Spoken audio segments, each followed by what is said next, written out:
Well, good morning, good afternoon, good evening, everyone, wherever you are, all across this great big flat playing field. Wherever you are, 'tis baseball time. It's baseball time every time, all the time. 24 hours a day. Coming at you live is the Go Dome via Winterborn's YouTube channel. Thanks to the heavy ham-fisted hand of the NBA, we have another day of live stream play-by-play on another channel that's a little out of the way. Sorry for the nonsense. It is 8:55 in the morning here in Hiroshima, and I want to thank all of you for being here. As I mentioned in the pinned comment, number one, a big appreciation for all of my subscribers that have kind of come over. It hasn't been a huge amount, but it has been a moderate amount that has been significant enough to help with the algorithms and get the stream performing much better. Yesterday was so much better than before. This channel is not my main channel anymore. So I do appreciate you following me over and helping out the algorithm, helping out more people to find me. And for those of you who are newer, who just joined recently, also, I'd like to thank you for being here. Thanks for coming in. Thanks for being new. Thanks for liking the live stream. And for those of you who are able, I do have my PayPal link here because on this channel, I can't accept any super chats or any other donations through this channel because it doesn't have enough watch hours. It's not monetized. This channel's not monetized at all. I make zero. And for those of you who don't know this, because apparently some of you think this, I don't get paid to do this. So I don't have like a company or a sponsor or anything like that. If you notice that I don't come up on the screen and say, today's live stream is sponsored by blah, blah, blah. That's because I don't have a sponsor. I'd like to have a sponsor, but I don't have one right now. And I've been asked by a couple of different people before, how much do you get paid to do this? And they had this idea that there's like a company or somebody else, an organization or something, paying me to do this. That is absolutely not true. That couldn't be further from the truth. It's just me. It's just me. So any donations that you're able to toss through, whether it's $1 or your children's college fund, feel free to send it through PayPal, and I would much appreciate it because that's the best way to support me. Whether you like PayPal or not, I don't care. There are a lot of people that say, I don't like PayPal. Well, the truth is that you should dislike YouTube as far as creators are concerned. You should dislike YouTube a lot more than PayPal. And here's the reason why. Because YouTube takes 30% of all direct donations and super chats. They also take basically 50% of all advertiser money.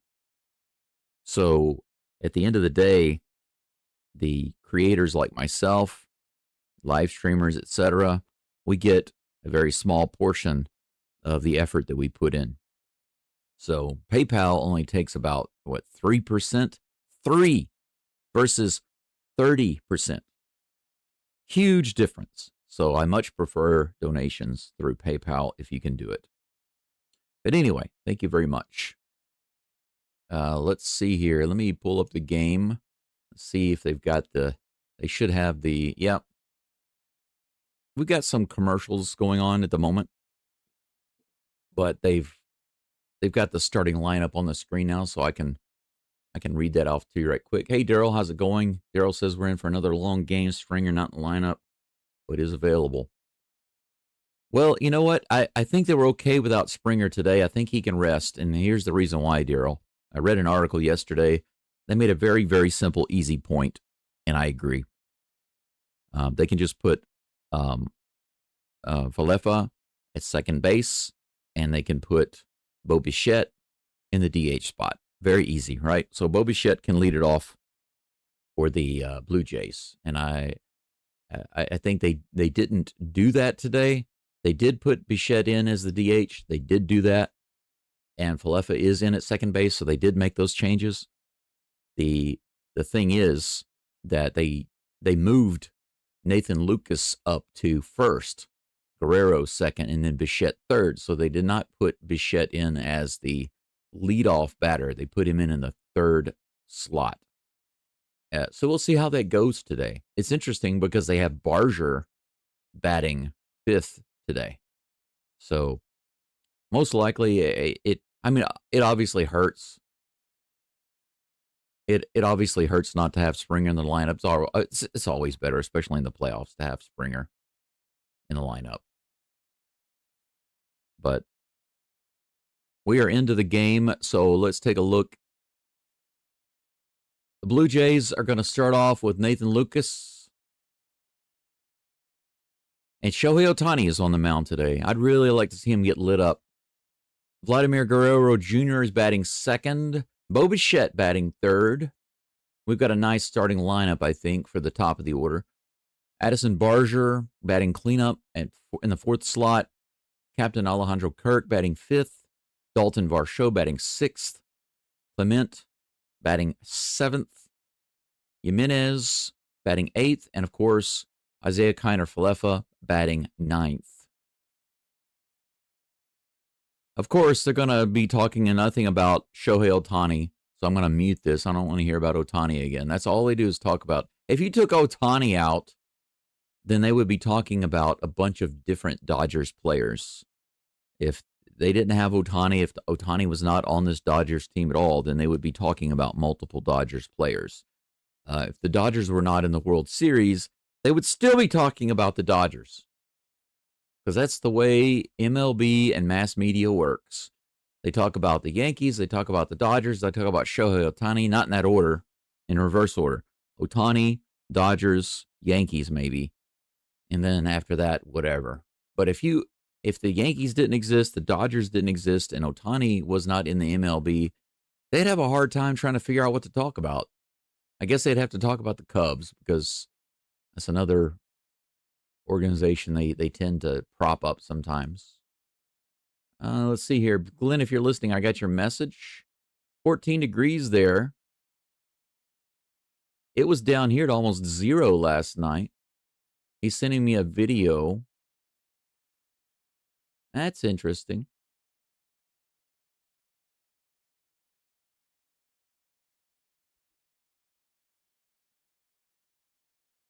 I'm going to tell him I'll check it after the live stream this morning.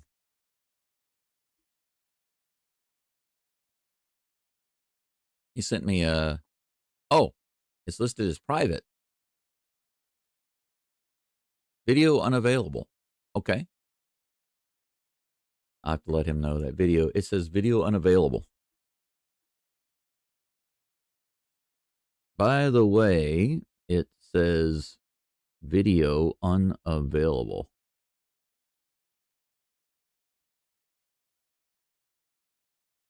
There we go. All right. Shohei Ohtani, 2.25 ERA right now in the postseason. I think he's about to get blown up, baby. He's about to get blown up. And I need to pour myself some more coffee. Astros fan for life, welcome in. Says, I think the Blue Jays need to win tonight or the Dodgers will win the World Series. Well, I will say that the Blue Jays need to win because it would be more likely for the Dodgers to win the World Series. But to say that they will win it if the Blue Jays lose tonight, it's speculation. It's definitely a possibility. And it's more likely. Statistically speaking, there's a possibility. There's a bigger possibility that the Dodgers will win, obviously, if they win tonight. But it's always possible for the Blue Jays to come back.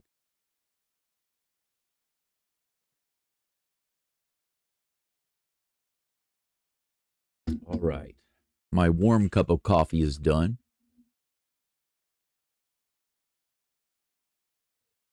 I'm going to pour myself a second cup of coffee. I've got some hot water ready to go.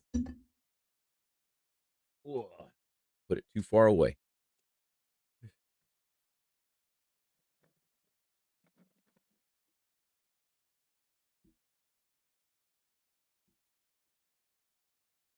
It got really chilly here last night, but man, I slept like a bug in a rug. I know that my doctor, well, it's not my primary doctor, it's the clinic doctor, but the clinic doctor that gave me, oh, that reminds me, I need to take my medicine. He gave me the pain medication and the iron supplements. I want to give him a special thank you and a shout out because that that pain medication that he gave me, it's the first time I believe I've ever taken pain medication that actually made me feel not only helped my pain, but it made me feel, continue to feel normal. Usually pain medication makes me sick. I have to be careful taking pain medication. It just doesn't do me well. It's funny because so many people get addicted to pain medication, right? And my brother was one of those guys. He was addicted to all sorts of pain medication. One time I was staying at his home for a short time and I had a dental appointment where they had to take out a tooth and they gave me some pain medication. And I put the rest of it in the fridge, but I didn't really like taking it because of the way it made me feel. And so I put it in the fridge and I thought if I need it, I'll take it, but I don't think I need it. Even though it was an aching pain, I thought I can handle it. I don't need that pain medication. Well, a couple days later, my brother comes to me and he says, "Hey, are you getting any more of that pain medication, or are you going to use it?" And I said, "What pain medication?" I totally forgot about it. I'd forgotten about it, and he said, "Hey, didn't you go to the dentist?" And I said, "Oh yeah, that's right." And I said, "What about my pain medication?" And he said, Are you gonna use some more, or do you need it?" And I said, "Why are you hurting or something?" He goes, "Well, I used what you had, but I thought maybe you didn't need it." And I said, "What?" He saw the pain medication in the fridge. He took all of it. I'm not joking. He took all of it. He didn't ask me. He couldn't restrain himself. This was medicine for my tooth, if my tooth was hurting. And I didn't even know it, but he had taken all of it. There was none left. And I said, "You took my medicine? Why did you take that? Did you need it? Are you in pain or something?" And he goes, "Well," are you going to get another prescription for it? Are you going to get some more? I mean, it was at that time I realized that my brother has a problem. And just so you know, he got pulled over one time by some police, and he had a DUI, but it was not because of alcohol. It was because of pain medication. He was taking a lot of pain meds. So he and I are so totally opposite. He's addicted to the stuff, and I can't stand it. It's kind of interesting. Anyway, let's see here. Astros fan for life. I'm glad to be on here again. Who's ready for Halloween? Prayers for you, my friend. Prayers for you too. Best wishes for you. I appreciate you being here. You and anyone else who comes in, especially my subscribers coming over. I realize it's a little bit of an inconvenience today because this is my backup channel. It's not what you signed up for, but you know what? It is what it is, and everything happens for a reason. I think everything happens for a good reason. And I just learned that I can't do exactly what I'm doing right now. I can't really do that with NBA. I'm just going to let you all know now, if you're interested in watching my Rockets live streams, it's going to be very, very slim on the live clips. And the reason is because I'm going to be able to show you some images, but not anything in the way of video clips for NBA, because they are really, really ham-fisted. Oh, those are big words right there. He says, "Oh, we got a game today. Oh yeah, we got a big game later today. We got a game." Wow. What a bunch of weirdos. One second, let me grab my medicine.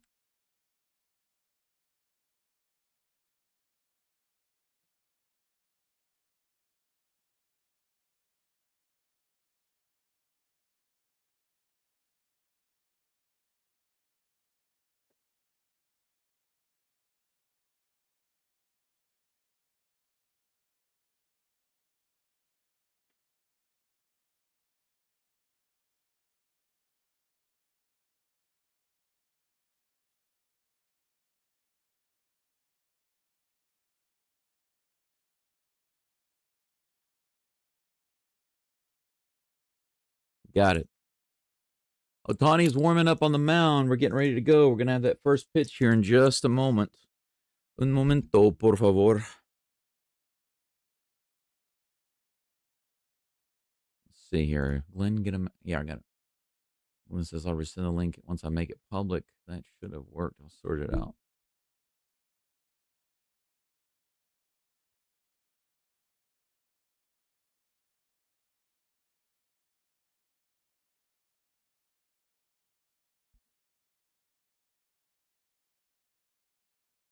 All right, so it's looking like Otani is done with his warm-up tosses, and now he's about to get blown up.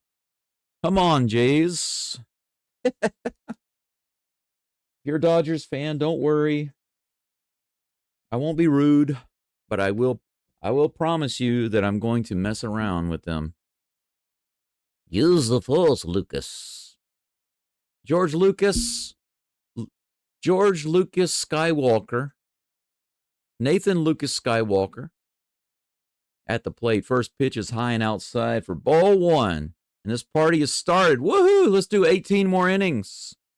97 below the zone. Hit out into left field into the corner. Did he make the catch? Yes, he did. Right over the freaking wall. Kiki has just enough room to get the catch. Look at that. If it had been just another foot, maybe. How lucky can you get? Let's hope that the luck ends right there. But that was not too far from being a homer. Otani almost gave up a homer. Opposite field homer right off the bat. That bodes well. Western style beatdown. Oh, yeah, baby. Dang Dodgers. That's right. Dang Dodgers. Here's the man, Vladimir Guerrero Jr. at the plate. Fouls off the first pitch, 97 miles an hour.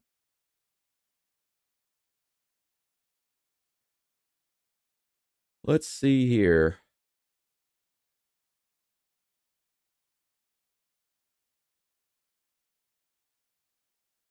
$86 miles an hour on the sweeper. Caught the outside edge. Strike two.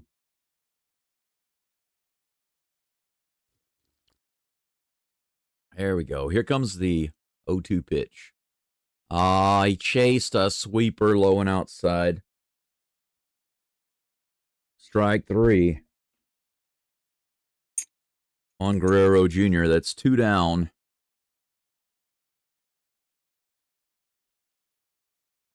Only one contact pitch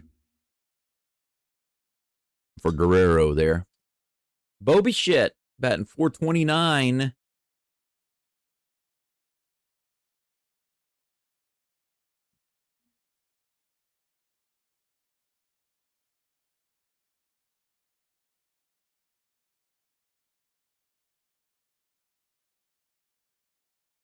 Let's see here. Here comes the first pitch.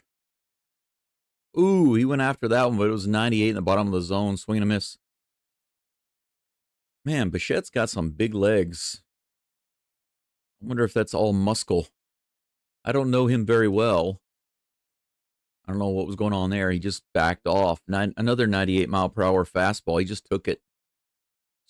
That's ball one. Barely missed.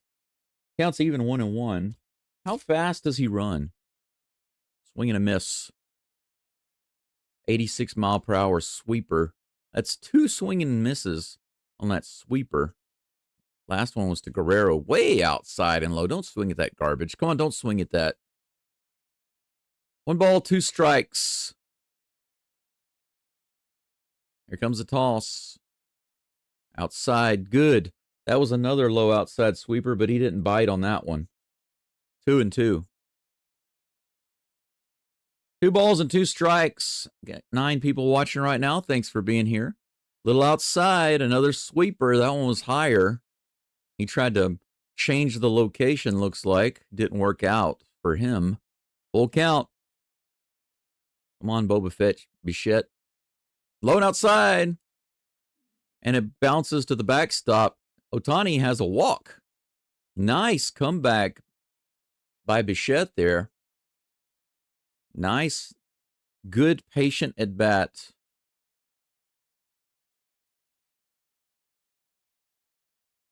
All right, Ohtani up to 11 pitches, 6 of those in the zone. Addison Barger at the plate batting .444 in this series. Swing and a miss on a curveball. I think that's the first curveball I've seen from Ohtani. He's thrown several sweepers and some fastballs, some quick balls. 0-1 is the count. Runner on first, 2 outs in the top of the first. In the dirt, another curveball. Good take.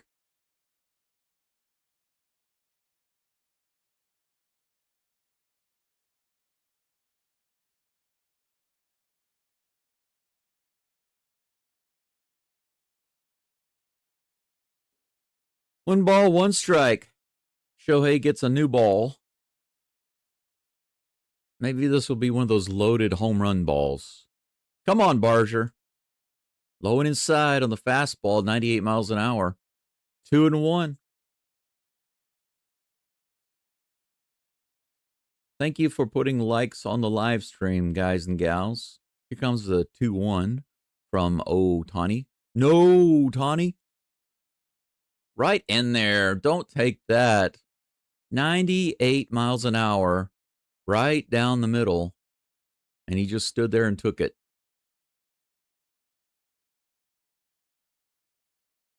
I'm sorry. I could just never get into sunflower seeds like everybody else does. It's just too much work for too little reward.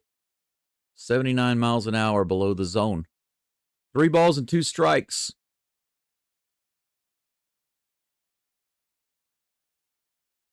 Kind of like pistachios. I like pistachios when they're already shelled. You know what I'm saying? Full count. Line drive to the left side. It's going to be a base hit. There's nowhere for Muncy to go with that. He's able to grab it, but there's nowhere to throw it, and that's the first hit. Now Ohtani has runners on first and second. Almost got through. If it hadn't been so weakly hit, could have gotten Bichette over to third base. Because as it stands right now, we got runners on first and second. Ohtani's now up to 17 pitches, 9 of those in the zone. About 50% have been strikes, so he's not doing stellar so far. Let's drive in a run. Captain Kirk fouls that first pitch off, 98 miles an hour. It looks like he was looking for the fastball. So in the first inning, the Blue Jays have walked on Ohtani, struck out on Ohtani, fouled out to Ohtani, singled off Ohtani, and how about a homer by Kirk? Ah, that's a fly ball to the infield. Come on, miss it. Drop it. Drop it. Whoa, he almost did. He almost overstepped it there. That's a fly out to the infield, out number 3. The Dodgers dodge a bullet. They can't dodge it forever. 1 hit, 1 walk, 2 runners left on. That's 2 lobsters created for the Blue Jays in the first inning. 2 lobsters lost. The boats go out on the first day, you could call it.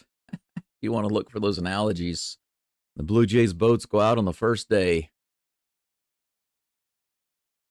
In the first hour. You could say that the typical day has 9 hours. 9 innings, right? In my imaginary world, there are 9 fishing hours in the day. The boats go out the first hour, try to catch some lobsters, and then bring them back. It's a 3-step process, right? 1, you got to actually go out to catch the lobsters. Step 2 is catch the lobsters in your traps, get them on base. And then the third step is bringing them back home so everybody can have a nice dinner. And that's bringing them to home plate, right? Well, they caught a couple and then they lost them on the way back. Now it's the Dodgers' turn. They're going to send the boats out and see what they can try to get together. Shane Bieber is on the mound for the Blue Jays. He'll be up in just a moment. How many do we have watching right now? Just about 9. We're on commercial break. Midway point of the first. Just getting started. Just getting started.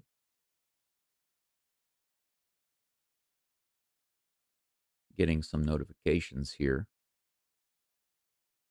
Oh, that's pretty cool. That's really cool. My friend Glenn, he posted a really cool video.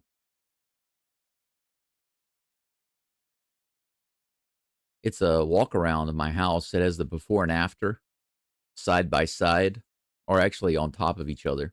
So you can watch it on the screen. It's a before and after shot of my house, my property, after we did some cleanup around here. It's pretty cool. Once he gets it ready and finished, I'll share it with you guys and gals. If you want to see my property here, you'll see just how old it is and just how much work I have to do around here. Otani comes to the plate. He'll be leading it off for the Dodgers. The Dodgers. Oh, my gosh. The incomparable Shohei Otani leading it off for the Dodgers.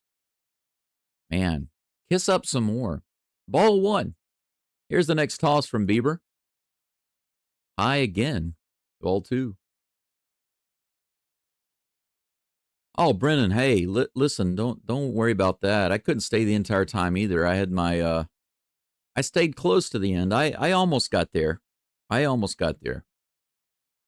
heard that the homer by Freeman came about 5 minutes after I got up, so it was close. I had 3 visitors come from the government office. 93 on the outside edge, the fastball, strike 1. 3 balls and 1 strike. Come on, get an out here. Don't walk him. Get an out. Nice pitch. Strike 2. Otani thought that was a walk for sure, and then he calls timeout. He started running to first. Look at this.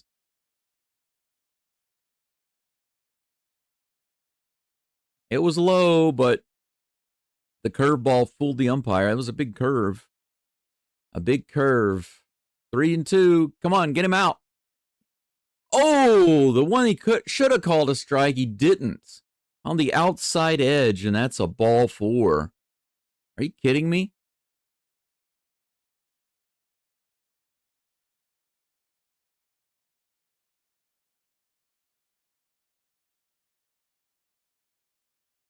And, of course, they're still talking about Otani. How hard is it to do that? You know, come off the field and you're pitching. That's 2 full-time jobs. No, it's not. It's 1 full-time job. You can have more than 1 task to do. He has no time to prepare for his start. He's got to do this. He's got to do it. What do you mean he has no time? When he bats, he doesn't have time. But when he's not batting, he has plenty of time. What are you talking about? These guys are disgusting. 0-1 to Betts in the dirt. 1-1.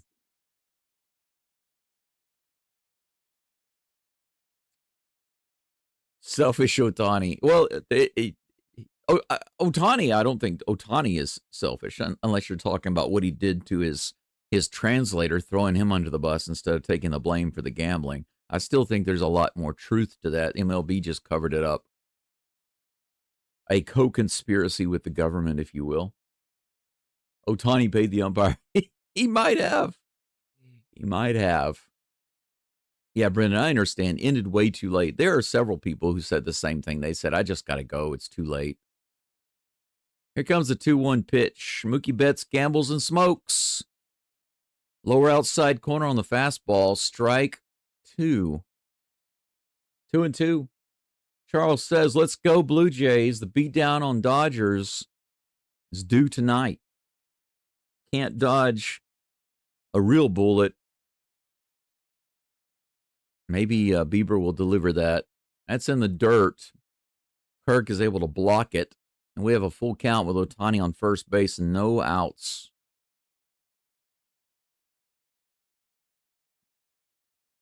We got the Baker's dozen in the chat right now, following along. Well, I say in the chat, not necessarily in the chat, but a Baker's dozen.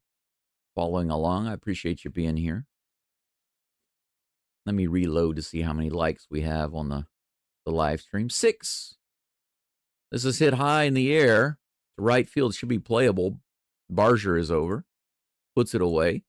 Ohtani must scamper back.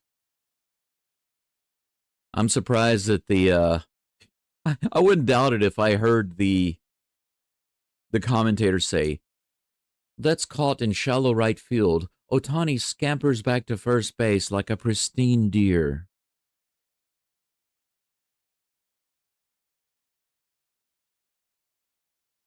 They'll probably say something like this. Barger manages to catch that one, and Ohtani scampers back to first base like a pristine deer. Foul ball by Freeman. 1 home run in the postseason. It was yesterday. Wouldn't you know it? Strike 1 with that foul ball. 1 out, 1 on, 1 strike. Here's the next toss from Justin Shane Bieber. 88 inside, ball 1. 1-1.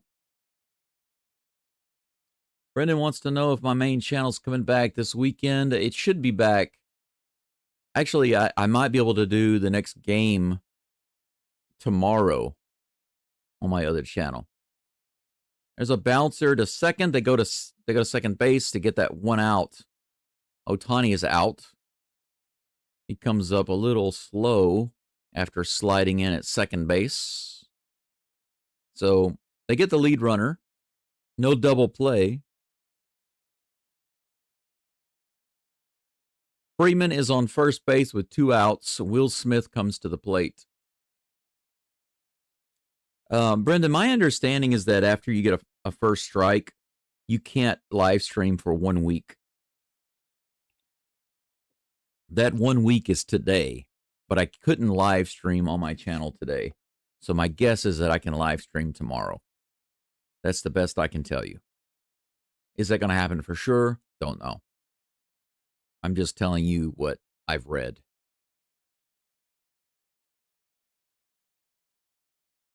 Ball 1 to Will Smith, batting .293 in the postseason.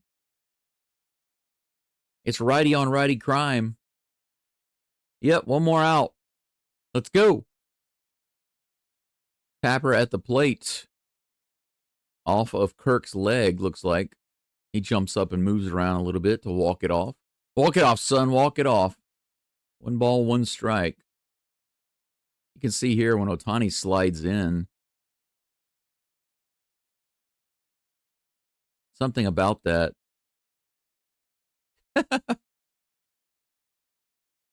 Ohtani checked on Jimenez at second base to make sure he was okay. He didn't want to hurt him with his cleat. Here's a 1-1 toss. That's hit out into right field. Pretty deep, but it's playable. Barger's underneath it and puts it away. A few feet before the warning track. Nothing doing for the Dodgers. 1 walk, no hit. 4 up and 3 down. Only hit of the game so far at the end of 1 is from the Blue Jays. Off the bat of Barger.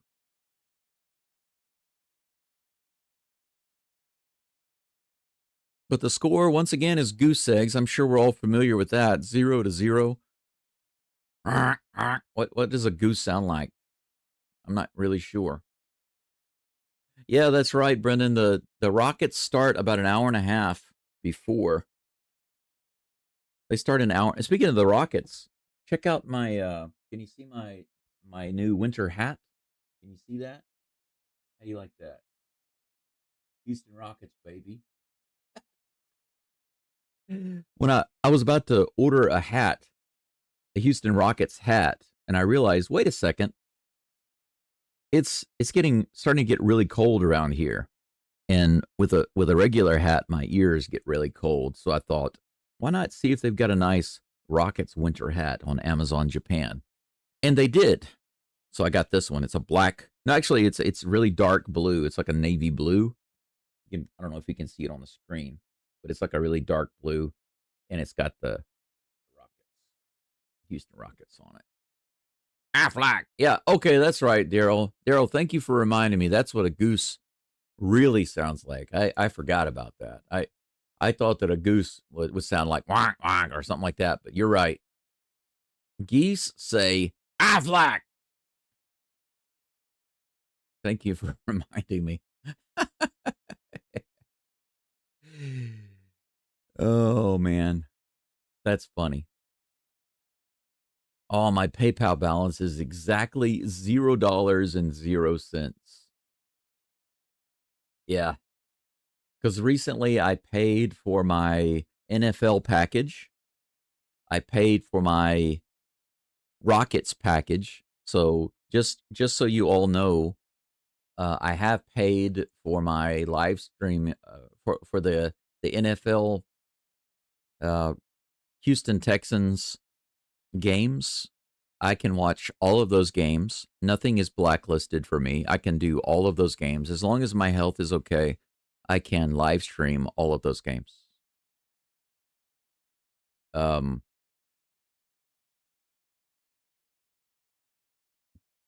I am supposed to go to Aichi, which is close to Kyoto. It's quite far from here. Glenn and I are going to take a road trip. We're going to go pick up another friend who has a YouTube channel. He is in Ine. Ine is in like North Kyoto. We're going to pick him up, and then the three of us are going to ride over to Aichi for a conference about old houses in Japan. Very first pitch to our show is hit high in the air to Mookie Betts, who puts it away. Brendan says, so we're doing the Rockets as well with the World Series. Well, here's my plan, Brendan, for tomorrow. Okay. My plan tomorrow is to start off doing the Rockets,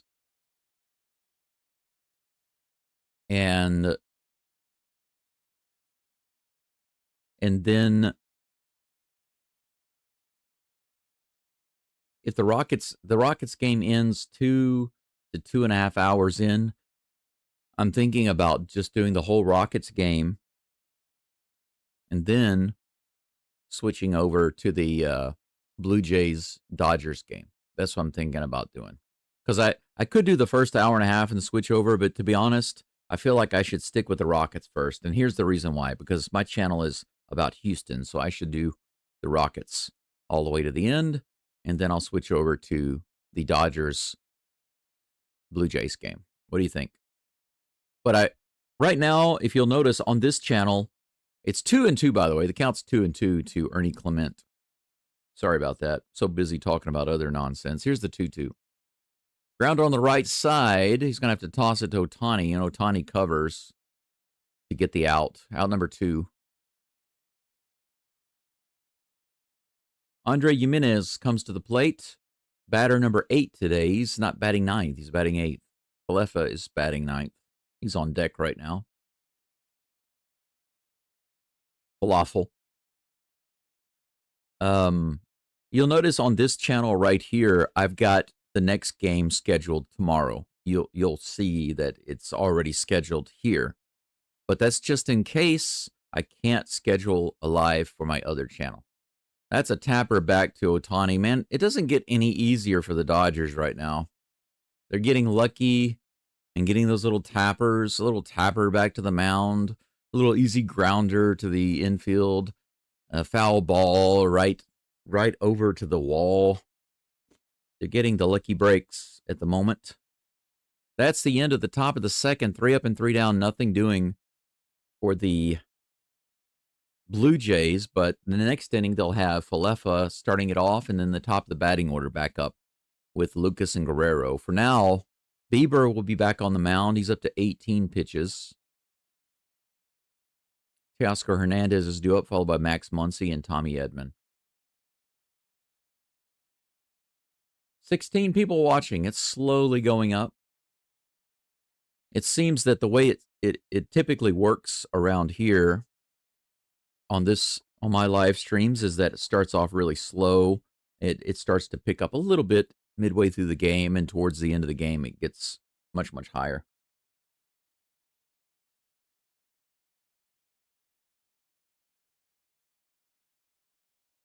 This channel, I wish that this channel could at least get the partial monetization simply because it's over 500 subscribers. But the sad truth is that I still need a couple thousand, maybe over 2,900 watch hours. Let me take a quick look. Let me see. What do the analytics say here? Let me look at my YouTube studio. Right now, it says I have 42 valid watch hours. I need 3,000. I know it's more than 42. It's just they haven't counted the watch hours yet from yesterday. Because the watch time this week is almost 500. So I'm well on my way. If you think about it, I'm at 500 watch hours for this week on this channel.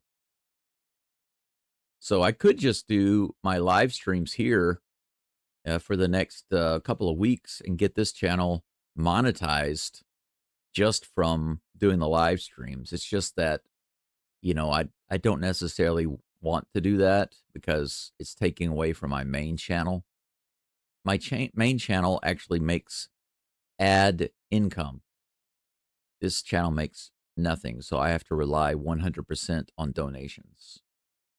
And donations are inconsistent. Brendan says you should do the World Series game first. If the Dodgers win, a very important game, as you know, not rooting for them, just saying. Yeah, but the Rockets game starts first. It starts an hour and a half before. So even if I wanted to do the Dodgers and Blue Jays game as a priority, then I could still do an hour and a half of the Rockets game. You know what I'm saying? First pitch from Bieber is a strike in the top of the zone. Teoscar Hernandez at the plate. 0-1 is the count. Astros fan says, I think if they didn't take out the ace last night, no comeback from Dodgers last game. Yeah, I feel like the Blue Jays had the better chance to win, but they just never could. For some reason, they couldn't drive in the run. That's a grounder to Jimenez. He throws it over to first base. Perfect throw. 1 up and 1 down. Max Muncy comes up next.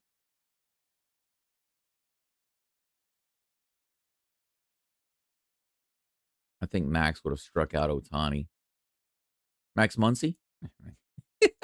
just kidding. I know you're talking about Mad Max, right?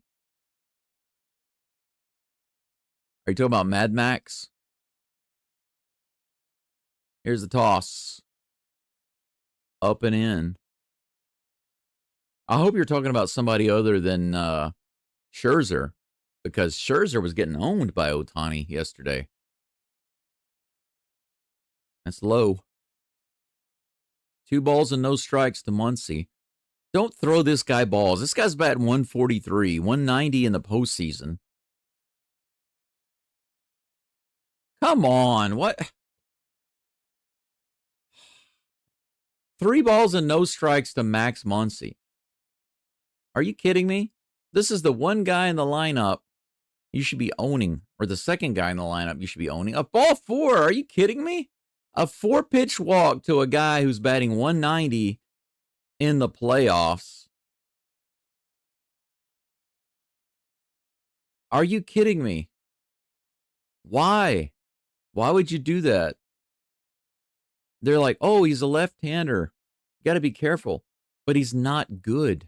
Here's another left-hander. You going to walk him too? Don't pitch to the left-hander so we can have to pitch to another left-hander with a runner on. Makes sense to me. And there we go, right down the line. Ooh, barely foul.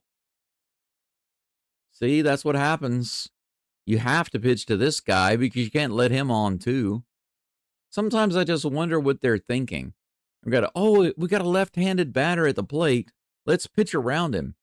Walk him, and now we have another left-handed batter at the plate. Makes 0 sense. 0-1 is the count with 1 out, 1 on. 87 just above the zone. 1-1. Hall of Fame Max. Oh yeah, Max Scherzer.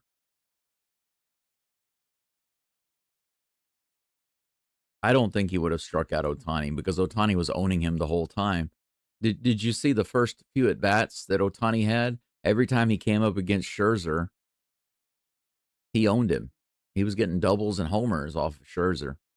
Homer, double, a double, homer, and then double, I believe. That's hit up the middle, and that'll be a base hit. They're going to send the runner to third. Here's the throw. Is he going to make it? No, they cut it off. See, that's what happens when you don't pitch to the first lefty and you try to pitch to the second one. See, that's exactly what they were trying to avoid by not pitching to the first lefty. The second lefty comes up, you try to pitch to him, and he gets the hit, and now we have runners on the corners. This is what happens when you mess around. And I'm being very polite with my language. You mess around, you find out. I don't think that this is Bieber's call. I don't think that Bieber gets to decide to pitch around a lefty and put him on base and then try to pitch to the next lefty. But now we have one out, runners on the corners with Kiki Hernandez at the plate. Luckily, he's a righty, but I don't know how much better that's going to do when you got two runners on. Here's the pitch. In the dirt and outside, blocked by Kirk.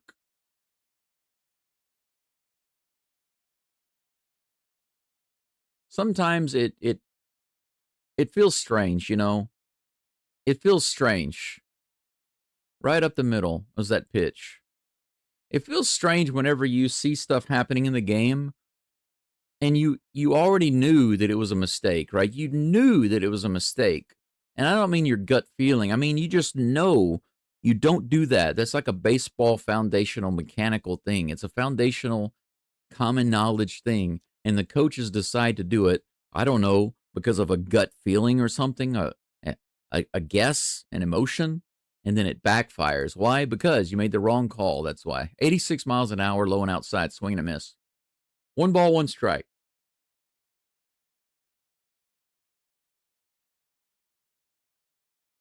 What they should have had Bieber do is pitch really well to the first batter, to Muncy. Try to get him out. If they got him out, then they can pitch around the second batter. And then if he gets on base, no big deal. You try to go for like the out with Hernandez to get the final out. But instead of having 2 outs and runner on first, now you have 1 out, runners on the corners. If you're lucky, you can get the ground ball. 1 ball and 2 strikes right now on Hernandez. The good thing is the runner on third base, Muncy, is a roly-poly. He's not a fast runner. He's a roly-poly. 1 ball, 2 strikes. Here's the toss from Bieber. Low and outside, 2-2.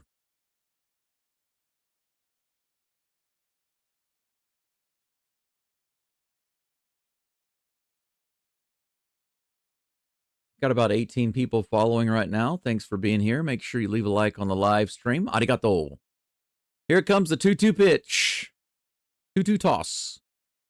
That's lined out into left field, and it's going to be just foul. Holy freaking cow. Just a few feet foul. Blue Jays dodged their own bullet right there. Just foul. A breaking ball right down the middle. He just came around on it too early. Come on, Bieber. Don't make that mistake again. You've already made that mistake a couple of times. Don't do it again. Here comes the 2-2. Again. High fastball. Hit out into right field. It's going to be playable, and that'll be a run scored on a tag. Barger brings it in. Runner stays on first, but Fat Muncy scores. He just rolls home. He didn't even have to book it home. He could just walk home. 1-0 Dodgers. And that's what you get. You mess around, you find out. 93 right in the top of the zone. He's lucky he kept it in the park. That's 3 pitching mistakes and a strategy mistake for the Blue Jays. Strike one on Pajes. Maybe the Blue Jays are like, if we can just have as many of the low part of the batting order come to the plate as possible, we can hurry and get back to Ohtani, and then we can walk him again. That's not a good strategy. 1 ball, 1 strike. Affleck for the Blue Jays. 1 for the Dodgers. Pajes is 1 for 21 with runners on base. Let's make it 1 for 22. He hits this one deep to center field, but it's going to be playable. On the warning track, Varsho gets it. I feel like that's deja vu from last night. Several hits went out there to Varsho until finally one of them went over his head and won the game for the Dodgers.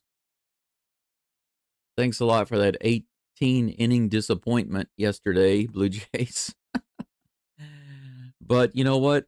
Since the Dodgers won that game, I am glad that the social workers showed up here before the end of that game. That way I didn't have to endure any more nonsense. It's 0-1. Dodgers are in the lead at the end of the second. 1 hit for each team. No errors. The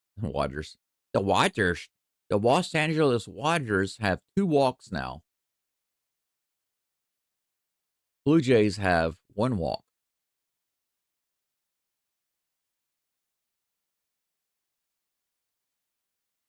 Ohtani will be back on the mound in just a moment. He is up to 26 pitches. He had a very, very short second inning. His first inning, he was racking up the pitches. Let's see if they can jack him up now. At the end of this inning, I want to see Ohtani over 50 pitches, maybe 55. Let's go with 54, okay? 54 pitches. Ohtani is at 26 pitches right now. I want to see him at 54 pitches before the end of this inning. That means he's going to throw 28 pitches in this inning. And that bodes well for the Blue Jays. That's my guess. It's actually a good question to ask. How many innings? A good quiz question. Start a poll. How many, if I can type, how many innings will Ohtani last? Okay. Obviously, he's already lasted 2. Okay. 3. Let's say 4. 5. 6 or more. Let's go with that. Because you never know. They could blow him up in the 3rd inning. So I'll give you that. 3, 4, 5, 6 or more. A little bit of a poll. Only got about 16 people following right now, but you ladies and gentlemen can enjoy the poll. Look at them indoctrinating their children already. Already leading their children astray. Why are we only showing Dodgers fans? They just showed several kids, several different viewpoints. 100% of them were Dodgers fans. They didn't show a single Blue Jays fan. There's got to be a lot of Blue Jay kids fans in the stadium. This is how biased they are. Let's just show Dodger kids, Dodger kids, Dodger kids, Dodger kids. Show the freaking Blue Jay kids, man. At least one. At least one. I don't watch TV, so I have no idea. I don't know why that's significant about Fear Factor. No, I mean, no offense, Brent. I just don't watch TV. I literally don't watch TV, so I have no idea. I just remember many, many years ago, Fear Factor became about making them eat a bunch of weird stuff. But that's been a long, long time ago. 98 miles an hour, strike 2, 2 straight pitches. The first pitch was questionable. Second pitch was right in there. 0-2. Isaiah Kiner Falefa at the plate. That's low. The slider misses. It was a good pitch. He didn't go after it. 1 ball, 2 strikes. Falafel calls timeout.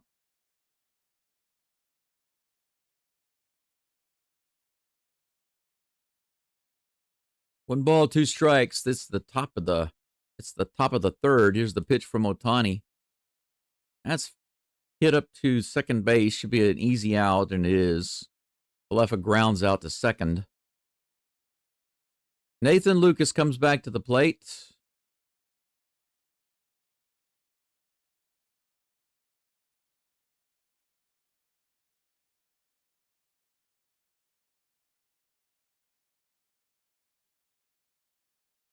Lucas had an almost opposite field home run his last at bat. It was just foul and about 10 feet shy of the wall, caught by the left fielder, Kiki. I wonder if he can pull one and crank it out on Ohtani right here and tie up this game. Here's the first pitch. Inside, 99 miles an hour, ball 1. Because fear has been around so long, finally making a new spinoff. Ooh, he did pull that one right down the first base line, but just foul. That would have been a double for sure. He ripped it right down the line. That's what I'm talking about. Get around on it. 1-1 is the count. Okay, so fear factor. How many? Hey, there, that one does get down. But it's going to be cut off by Hernandez, so a line drive single into right field. That's what I'm talking about. Lucas got around on it. He learned his lesson last at bat. He was getting around early on Ohtani this time. So he adjusted. That's what I like to see. Opposite field fly out, just foul. And then his second at bat is getting around early on every swing. Now we have a runner on first for Guerrero. Takes that pitch low. Let's see if Guerrero also took lessons. Maybe he and Lucas shared notes.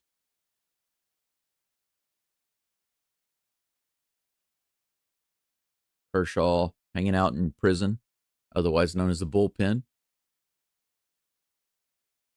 We are moving into winter right now, Brendan. It's very similar to the U.S. Here comes the second pitch, the 1-0. Whoa, way up and in.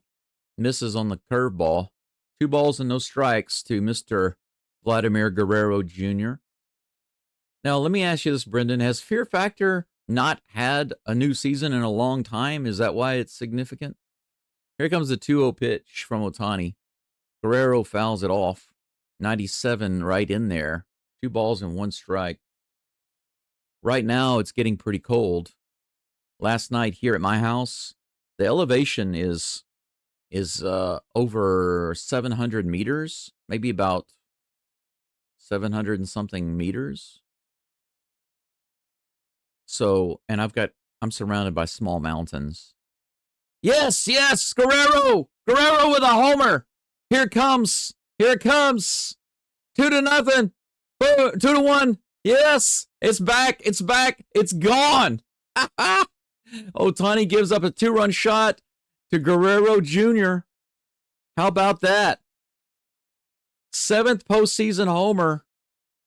2-1. 3 hits now for the Blue Jays. Boom, baby. Heck yes. Mixture of cheers and boos in the stadium right now. 395 feet, 103 miles an hour. He crosses home plate and gets a little love.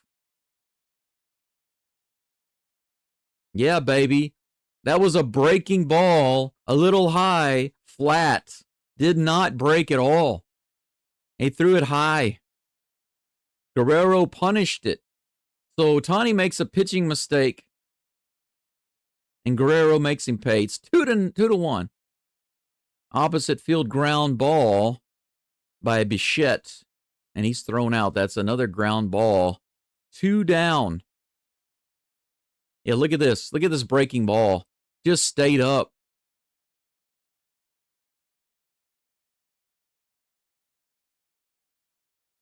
Yeah, the temperature here last night got just a few degrees away from freezing, just to let you know.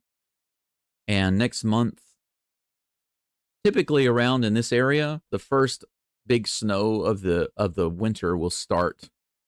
So it's the weather here is very similar to the U.S. Basically, it between October and November, it really starts to battle back and forth between cool, cold, and warm, right? And then as November progresses, it gets much colder, right? Barzier's at the plate with a 1-1 count. 2 outs, nobody on. He fouls that one off. Nice curveball in there. 1-2.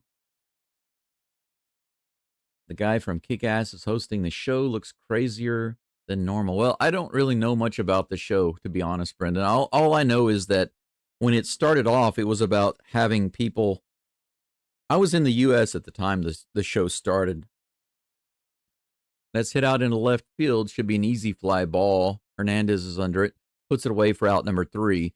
But the Blue Jays are up with 3 hits. 2-1. Thanks to this man right there. This is the guy that might be able to get the MVP if he keeps hitting like that for the rest of the series. He might be able to get the MVP of the World Series. We'll see. Blue Jays got the lead, baby. But what I was saying is, while we're on break, we're in the middle of the third. We've got commercials going on right now. And we'll be back in just a moment. Shane Bieber will be facing Ohtani, Betts, and then Freeman. But back when I was in the U.S. a long time ago, like in the beginning when Fear Factor first started, my impression was that they had people doing things that were scary, that involved, like, for example, if they were really scared of heights, then they would have them do something related to that, that more like actions and situations. But then over time, the show became about having people just eat disgusting things, and so it got kind of stupid. I was never into watching the show because I would say probably from the time I was into my late 20s, maybe mid to late 20s, I just really stopped watching TV. I mean, I went basically cold turkey. The only thing that I would watch on TV would be certain anime or cartoons. I had my daughter with me at the time when she was very young, and we would watch like SpongeBob. We would watch Samurai Jack. She liked Samurai Jack, but she was very scared when she was little. She was very scared of Aku, the bad guy. So when Aku would show up on the screen, they'd always play the music, and he's got the flaming eyes and the big prongs on his head or whatever. And my daughter was really scared of him, so she would like bury her head in my chest or in my shirt, or she would just run out of the room. she didn't like Aku at all, so she'd come back and she'd say, "Is he gone?" So we'd watch those cartoons. We watched Adventure Time together, and then sometimes I would watch like Naruto or Bleach, these anime shows. But as far as mainstream American TV, I didn't watch any. I didn't watch sitcoms. I didn't watch any primetime shows, no dramas, nothing. All of those shows that became very popular in the U.S., like the zombie TV series, is that Walking Dead, or Breaking Bad, or Better Call Saul, all those things that were popular. I was, at the time, I had a couple of friends, and I was making some short films of my own at the time. And they were like, "Oh, we could do with this scene is we could do this and this and this, just like this TV show." And I was like, I don't know that TV show." And they'd say, "Really? You don't know that show? Oh man, you should watch it." And I would ask them why, and they always gave me the same answer: "Because it's good." It's not an answer.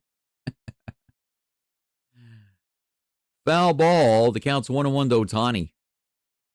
He had a full count walk I believe. Didn't he get to the full count? I think he did. His last at bat. Swing and a miss. Nice cutter. 1 ball, 2 strikes to Ohtani.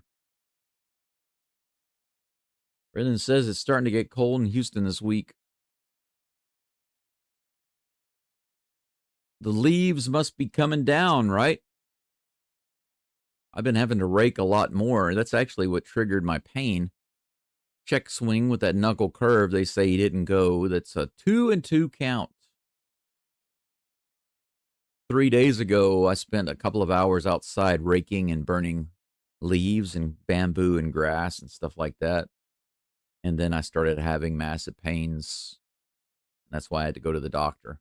Swing and a miss, a foul tip caught by Kirk. That's right, Ohtani gives up a homer, and then he comes right back with a strikeout. Word up. Change up. Boom, baby. 1 up, 1 down. He's like, I'm sorry, guys. I'm sorry, crowd. I did what I could.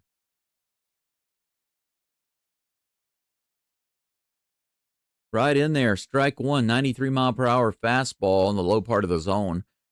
Mookie Betts smokes, cheats, gambles, and drinks heavily is at the plate. It's ripped down the line. Whoa! Nice line drive catch. He smoked that ball down the line, and Clement grabbed it. Look at this. Boom. It's funny how the umpire called it fair. Look how the umpire calls it fair and never touched the ground.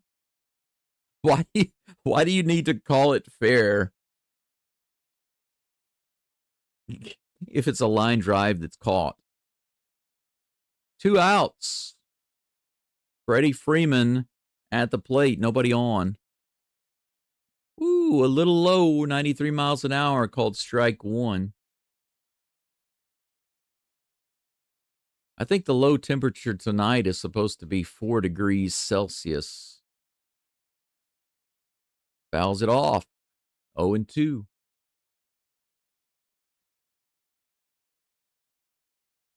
C is 39 degrees. So it's the low tonight is 39 degrees here around my house. Pretty chilly, right? Here's the toss.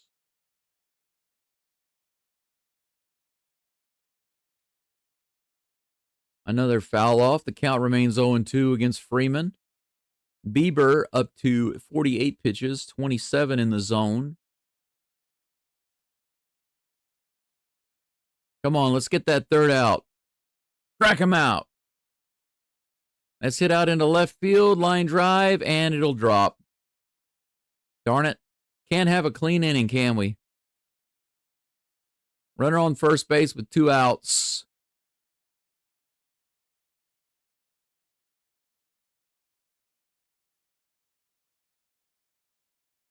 Stadium looks full. I want to see this stadium empty out halfway through the game. By the 5th inning, I want to see the stadium empty out.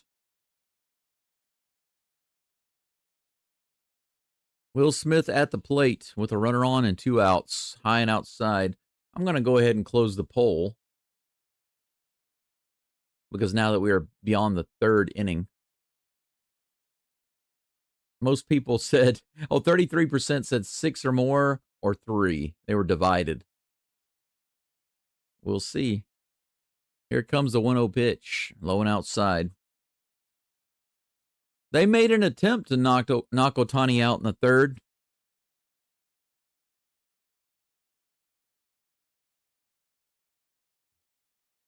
Brennan says the World Series this year better than last year. Oh, yeah, anything's better than last year's World Series. I mean, last year there were no winners for us last year.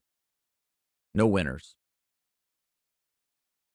Will Smith with a 3-0 count. Bieber has not thrown a single strike to Will Smith, and he's a right-handed batter. What's the excuse here? What's the reason? Here comes the 3-0 right in there. That was a perfectly centered fastball. So we know that he has ability to throw one in there. You don't necessarily want to throw a fastball down the middle every time, but you can't fart around and get a 3-0 count either with a righty on righty. Here comes the 3-1 pitch. Yeah, he does throw another fastball down the middle, but he grounds it over to third base and they get an easy out. Nice throw by Clement over to first base, and that's the third out. So the Dodgers get one single, but strand him on base. And that's it for the end of the third inning. We are finished with 3. 3 hits for the Blue Jays, 2 for the Draft Dodgers. It's 2-1. Blue Jays. Shohei back up with 42 pitches. He came about 12 shy of what I was expecting last inning, or what I was predicting. But it's okay. They got a couple of runs off of him. Captain Alejandro Kirk to lead it off in the top of the 4th. Dalton Varsho on deck and Ernie Clement in the hole, baby.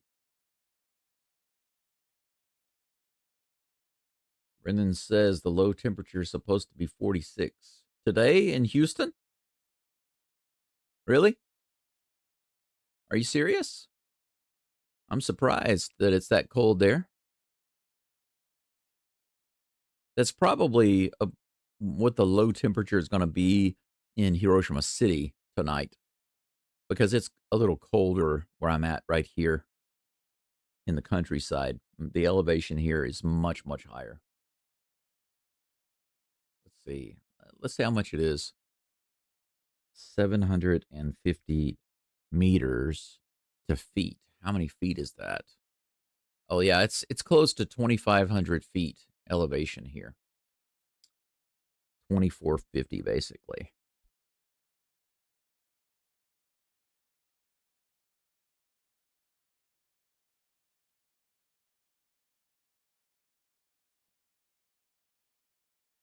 Yeah. So my house is roughly 2,450 feet above sea level.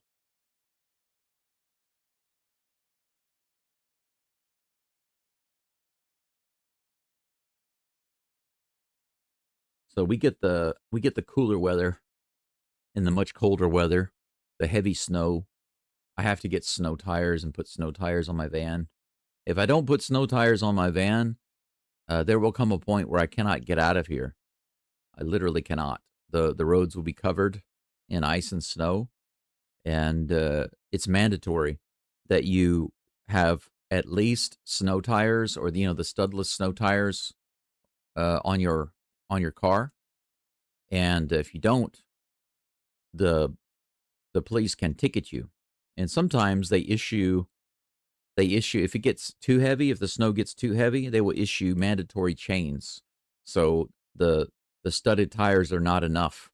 They will make sure that if you're on the roads, you have to be using chains. So you have to carry some backup chains for your tires in your car. Captain Kirk takes the first pitch as a ball. Here's the next pitch. Fouls it off. 1-1.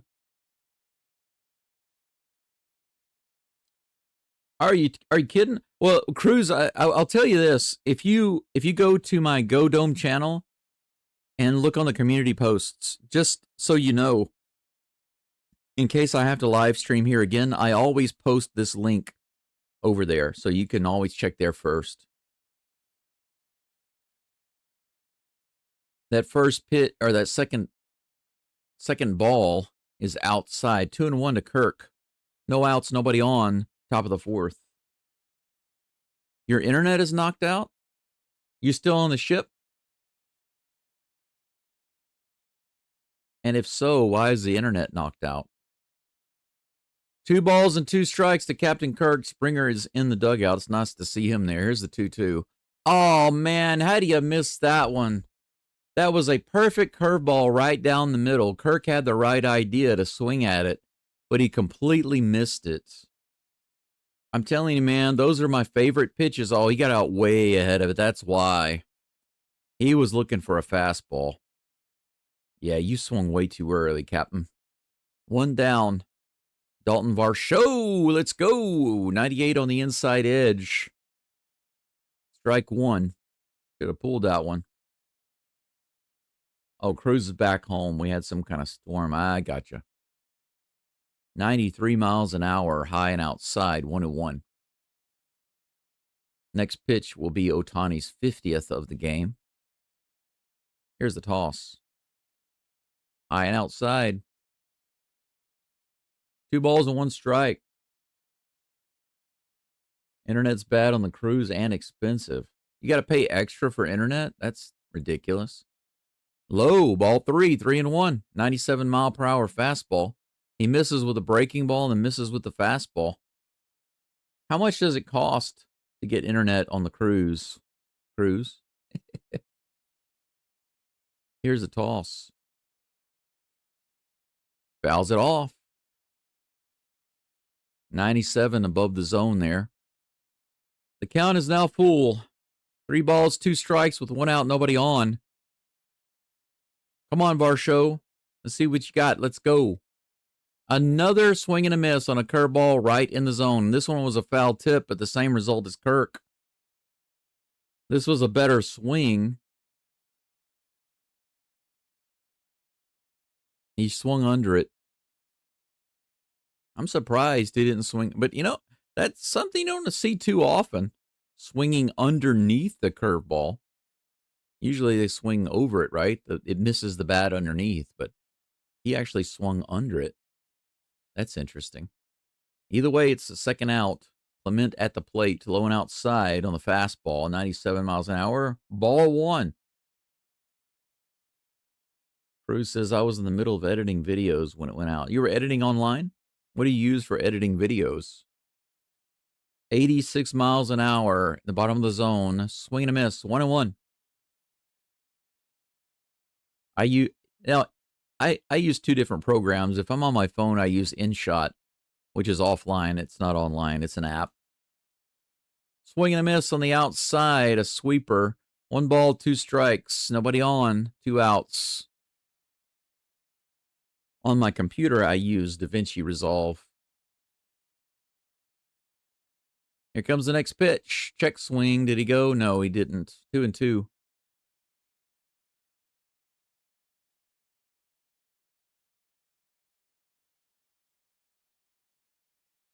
Jay Herna says, I was finally able to post. Post? Post what? Or do you mean comment? Boss Baby said, what was wrong or bad about last year's World Series? Didn't follow it at all. No idea who played or won. Let's just say it's the 2 worst teams in all of MLB. The 2 most overrated, over-talked about teams. The teams that the media is constantly focused on and talking about and pushing on everybody internationally. Those are the teams that played. Here comes the next pitch. Swing and a miss on the foul tip. Another strikeout.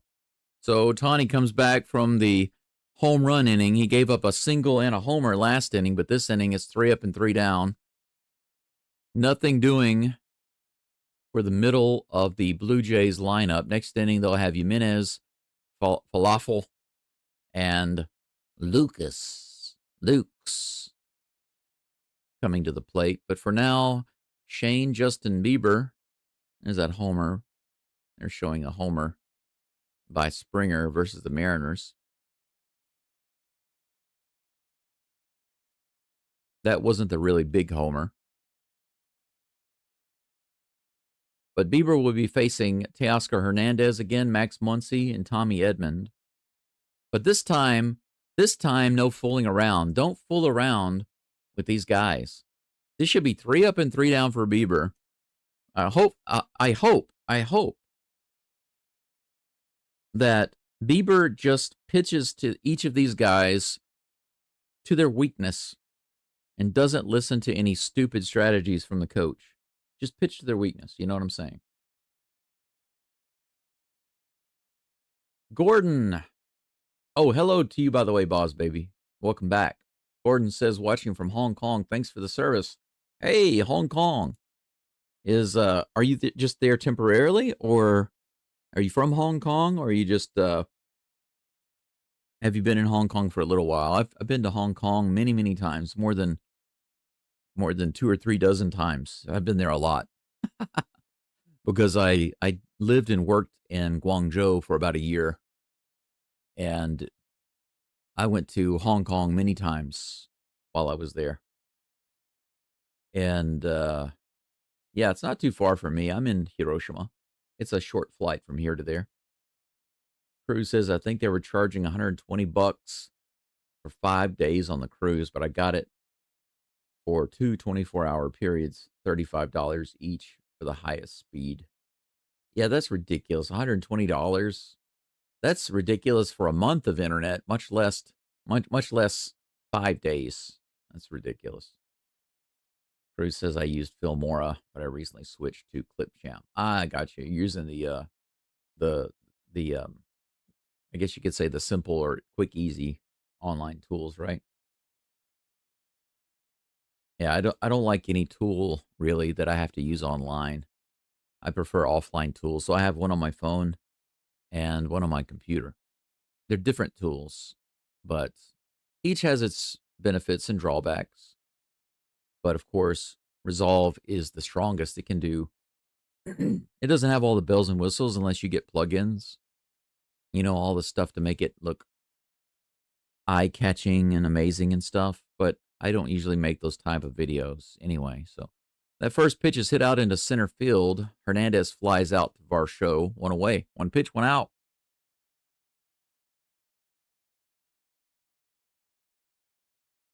Brendan says Dodgers and Yankees. Oh, yeah. Oh, I wasn't going to say it. I was just trying to insinuate the two teams that nobody should care about. They're pushed too hard by the media. That was the matchup they wanted, but it was a terrible World Series, as was said before. Right in there, Max Muncy at the plate. He's finally pitching to Muncy with a pitch in the top of the zone for strike one. 4-pitch walk to Muncy, his last at bat.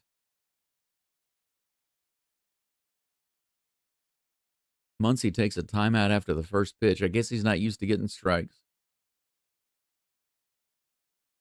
Here comes the 1-0 pitch, or 0-1 rather. Now it's 0-2, swing and a miss in the bottom of the zone. So he comes right back. Bieber is finally pitching to Muncy. Good job. Pitch to him. Strike him out. Here comes the 0-2. Oh, swing and a miss. Nice. Now that's what happens. You see? This guy is not good. You should have pitched to him last time. If you had, they wouldn't have scored a run. You should listen to me.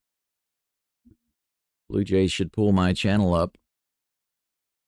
What are we going to do, Coach? Let me check and see what Brandon is streaming. See what he says. Whatever he says, that's what we'll do. Because it didn't work for me. And he was right. Tommy Edman had a single his last at bat. This is the situation we should have had before. Nobody on with Edman at the plate. Restream. I don't know Restream. Boz Baby says, thanks for the info, Brendan and Brandon. You're welcome. Hey, it's no problema. 1-1 count to Tommy Edman. He calls a timeout. And he immediately steps right back into the box. Gordon says, my kid got married in Hiroshima. They live in Toronto now. Oh, you know, they got some really beautiful places to get married here in Hiroshima. A lot of really cool places, I think. That next pitch is low. 2-1 is the count with 2 outs. Nobody on. Cruz says, my videos are pretty simple and basic. Clipchamp is good for what I need, but without internet, it's useless. Yep, that's right. That's why I can't do online stuff. If I need to be online to do it. Now, it's okay if my program wants to connect online and back it up. That's fine. But having to upload the videos online and then not having access to it if there's no internet, I can't do that. Can't accept it. 3-1 is the count. High, ball 4. You see? This guy got a hit his last at bat.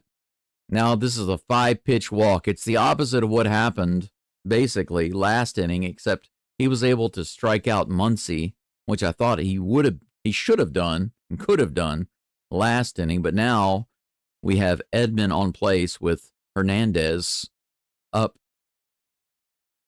at the plate. First pitch outside, ball one. You know, Hong Kong back then must have been really cool, but ever since Beijing took it over, it has gone really downhill. 92 up and in. 2 balls and no strikes. Gordon says, yes, that island with the oysters and little deer. Here comes the 2-0. That's hit out into right field. Barger's over, puts it away on the run for out number 3. No big deal. So 1 walk issued in that inning. Otherwise, no damage.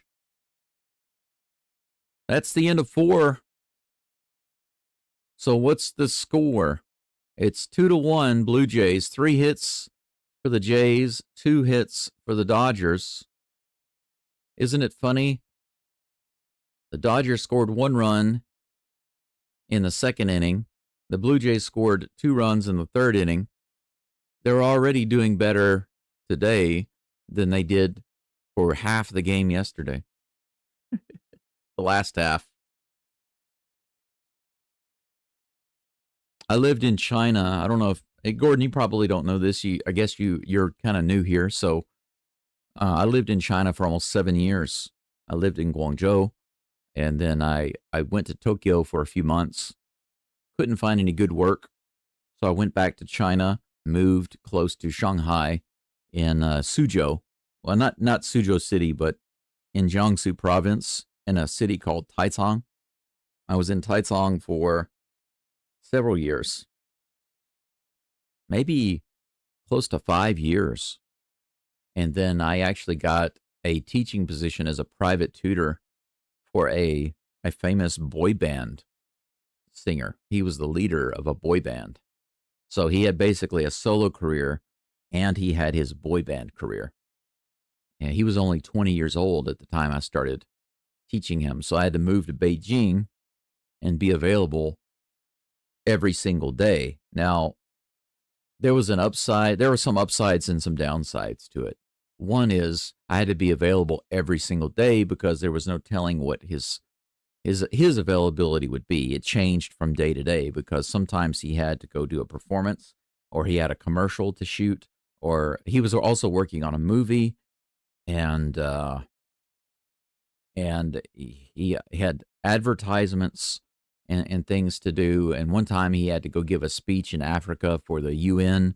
He was a UN ambassador, and so when he was busy doing those things, I didn't have anything to do. And but when he was around Beijing, I had to kind of stay in Beijing. I couldn't really travel anywhere or do anything because I had to be kind of on call. Because sometimes they would just message me and say, hey, he's going to be at the studio in about 2 hours, so you can come by and he'll have an opportunity to practice his English with you. And so I would just basically have to drop whatever I was doing, wherever I was, and just go straight over there at a moment's notice. And I spent a lot of time at hotels where they would put me up in a hotel and go with him to the movie set and just hang out with him on the movie set. So I got to see them making a movie in China. That was an interesting experience. 1 ball, no strikes. Shohei Ohtani back on the mound. 60 pitches now, 37 in the zone. Not a stellar performance for Ohtani today, but giving up 2 runs through the first 4 innings is acceptable. Jimenez at the plate with a 2-0 count. Here comes the 2-0. Outside. Ooh, outside edge. Correction, outside edge. Strike 1. 2 balls and 1 strike. Come on, Jimenez. I know this is Ohtani, but it's righty versus lefty. You got this. Don't do that. Fouls it off. Foul tip. Up and in, 96 miles an hour. The count's even 2-2. He calls timeouts. Cruz says I'm ready. Back over on the 3rd. And Jimenez goes for the garbage on the slider. Low and inside. Misses. Strike 3. Don't swing at garbage. Hey, look at these losers.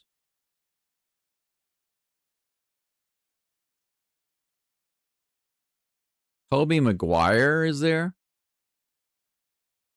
Sidney Sweeney. Now, I know some of these guys. Like, they mentioned Sandy Koufax. They didn't show Sandy Koufax. First pitch is in there to Falafel for strike 1. Here comes the second pitch. Fouls it off. 98 miles an hour. 0-2. Gordon says, I worked in China for years with IBM, now retired in Hong Kong. Yeah, I just, there's some, China's a very extreme place, you know.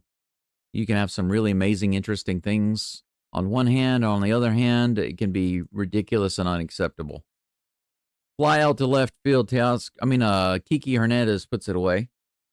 Out number 2. Nathan Lucas comes to the plate. So the bottom of the lineup could not get themselves on base for the top of the lineup. So now let's see what Lucas can do. He does have 1 hit today. Ohtani shakes off a few. He's still shaking his head. Still shaking his head. Still shaking his head. Big shake his head. Now he's got what he wants. He throws the splitter outside. Ball 1.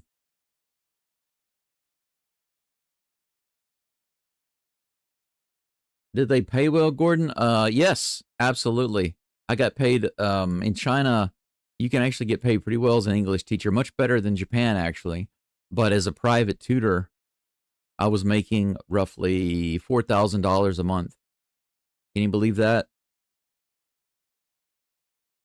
98 miles an hour, 95 miles an hour, low and outside. 3 straight balls to Nathan Lucas.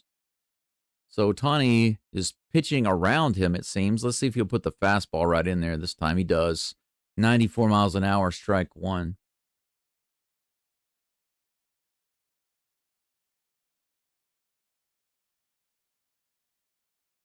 Here's the next toss. Opposite field hit, right through. Nice. That's why he didn't want to pitch to him. He put one in the zone on the 3-1 pitch, a hitter's count, and Lucas gets his second hit of the game. Man, why didn't he come through with those when he had runners in scoring position yesterday? That really would have helped. That really would have helped. But now we have the same opportunity. That was his response to the homer. Ohtani. Guerrero Jr. back at the plate. Let's have another blast. Oh, 99. I thought that was a home run ball there. He swung at it, missed it. Strike 1. Most home runs in a postseason career. Guerrero has 1 more than Joe Carter, baby. 7-6. Here's the pitch. It's inside. 1-1. Yeah, that's really good money. I was able to save up almost $20,000 before moving to Japan, which is amazing. As an English teacher, that's crazy. You can do that in China, though, but you have to deal with a lot of other nonsense. 1 ball and 2 strikes on that swing and miss. 2 outs, runner on first. 1-2 pitch. It's hit up the middle, and that should drop. No, it's not going to drop. It's going to be caught. I thought it was going to get down. I was wrong. And that, all they do, so now we're just going to show clips of Ohtani when we go to commercial break. They're just showing clips of Ohtani. That's all they do. Why couldn't Ohtani have gone to a different team? Why did he have to go to the freaking Dodgers? If not to the Dodgers, he would have gone to New York. Always got to go to a team. I'm so tired of the Dodgers.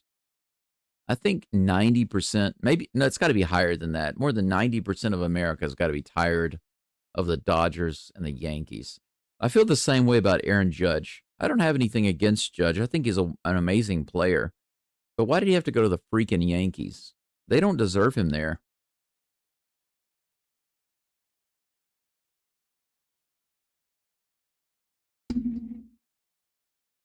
I'm going to heat up some water. I'll be right back. I see your comment there, Cruz, about Ohtani. They might knock him out, but if not, maybe he won't pitch past the 5th. I'm going to grab some hot water so I can make myself some tea.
All right, wipe those tears away. I'm back.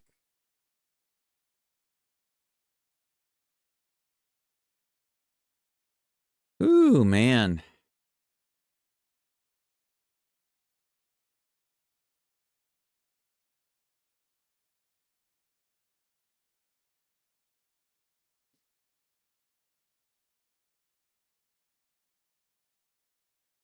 First pitch from Bieber is on its way to Pajes, and that's in the dirt for ball 1. As I'm trying to get adjusted here. Oh, man. Actually, getting up and moving around may be kind of dizzy. Here comes the next pitch. Up and inside, ball 2 on the cutter. Ohtani invented baseball? I don't know about that. It's just that in Japan, they have a completely different way of handling baseball. You know, the pitchers here, they still bat. They don't do the DH thing. Pitchers here tend to go longer in games. They pitch more innings. I think the 12th inning is the longest they'll go for games. Ties are possible. So if the teams are tied at the end of 12, the game is over and they get a tie. They don't do the runner on second base in extra innings. You could say that they have a more traditional way of playing baseball. It makes more sense, in my opinion. 93 on the outside edge, and that's another strike. 2-2 is the count against Pajes. Jordan says, we were hoping Ohtani-san would come to Toronto. Doshite. That's a little fly ball in the right field. Barger comes in, puts it away, out number 1. Ohtani comes up next. Speaking of Ohtani-san.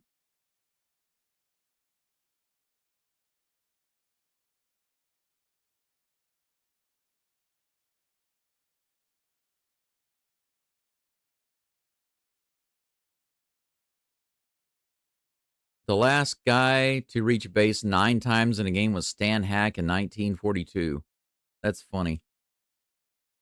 But, you know, to be fair, though, I think they're blowing it out of proportion. They keep talking about, Ohtani got on base 9 times. Ohtani got it. No, he didn't. He did not get on base 9 times. He was put on base like 5 times. So he got on base 4 times. And he was put on base 5 times, basically. They keep talking about it like it's some kind of amazing feat. That's the way they keep presenting it, but that's not true.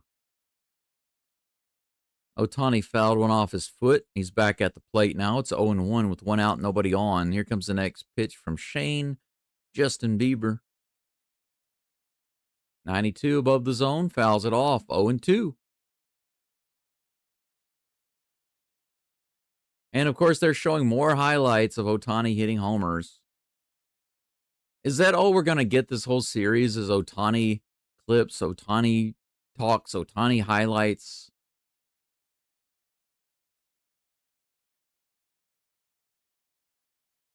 I'm telling you, I wouldn't have a problem if he weren't playing for the Dodgers. But if he were playing for the Blue Jays, you know they wouldn't be showing. If it were still the Dodgers versus the Blue Jays, but he was playing for the Blue Jays, they would be giving a lot more attention to somebody else on the Dodgers, guaranteed. He had to change bats after that last foul ball. As far as I know, Jay Herna, about Springer, I heard that, I mean, he's in the dugout. And, strike 3. Ohtani called out on strikes on the outside edge. He's shaking his head. He's like, nah, that wasn't a strike. I think so. Let's take a look at it. Yeah, well, it was pretty nice. Close enough. That was right across the thighs on the outside edge. That's 2 strikeouts for Ohtani today. Nice. But as far as I heard on Springer, they had an MRI pretty quickly. Opposite of the Astros, they'll wait days. We're going to have an MRI done. Why didn't you have that done 2 days ago? Betts hits us out into center field, and it's put away for out number 3. Easy inning, 1, 2, 3 for Mr. Bieber. Fly out, strike out, fly out. Nice. All right, we are done with the bottom, of the 5th. 5 innings done. 2-1 Blue Jays. We go to the top of the 6th. Nathan Lucas due up, followed by Vladimir Guerrero Jr. and Bo Bichette. Top of the batting order. Oh, no. I hate it when MLB TV does that. Change the information on the screen. The leadoff batter is Bo Bichette. I should have known that. Addison Barger and then Alejandro Kirk. My bad. I should have known that. That's what I get for trusting the information on the screen. Slap me around and call me Susan. Let's see here. But yes, what I was trying to say about Springer was the only thing that I know is that they did an MRI. They didn't see anything significant. He's resting in the dugout right now, and that he is available if needed. That's what I heard. Okay. That's the best I can tell you about George Springer. Sydney says, finally was an hour late, but been here 25 minutes before it finally allowed me to comment. Really? I wonder why. Were you getting an error message, Sydney, when you were trying to comment? That's strange. Because you've been a subscriber for several days already, right? YouTube has had so many problems recently. YouTube, actually, the list of problems that YouTube has right now, it's getting pretty long. Boss Baby says, what's the average career longevity of Japanese pitchers? As far as I know, it's pretty good. They have fewer injuries here. That's the thing. The way MLB used to be is basically the way Japanese baseball is right now. In MLB, the pitchers used to pitch longer innings, more complete games, fewer injuries. They used fewer pitchers throughout the season, and they had longer careers. But now in the MLB, there's Tommy John surgery, and some of them have Tommy John surgery multiple times. I mean, they're constantly getting injured. They pitch fewer innings. They use more pitchers throughout the season. This year the Astros used over 30, but I think back in the 80s or the early 90s or whatever, they would use less than 20. In 1 year, the most pitchers that were used by one team, it was 18 pitchers. But now they're using double that. It's ridiculous. But they don't have all those issues here in Japan, even though they're pitching more innings and they're batting. So the way that they're doing things in the MLB right now is hurting the players. I don't know I don't know exactly what's going on, but it's crazy. Strike one to Bichette. He walked his first at bat. Here's the next toss. Big sweeper on that one. That one had a lot of movement inside out. Swing and a miss. Strike two. Do you follow the Carp? I've been to a game there. Yeah, I do follow the Carp, but they had such a great start to the year. 1 ball, 2 strikes. They were destroying everybody at home, and they were doing pretty decently on the road, and they were in the top 2 in the nation. But then at the halfway point, they just fell apart. They still wound up with a winning record at home, but they just started getting destroyed on the road. I don't know what it was. And they fell out of contention. They did not make the playoffs. Bichette fouls that one off. 98-mile-per-hour pitch inside. The count remains 1-2. Who's calling the game? I honestly don't know. I haven't paid attention to it. Here's the 1-2. Outside on the curveball. 2-2.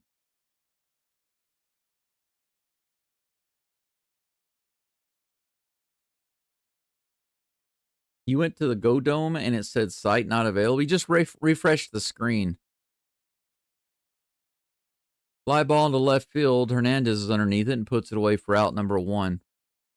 I tried to go to my channel the other day, and it did something similar.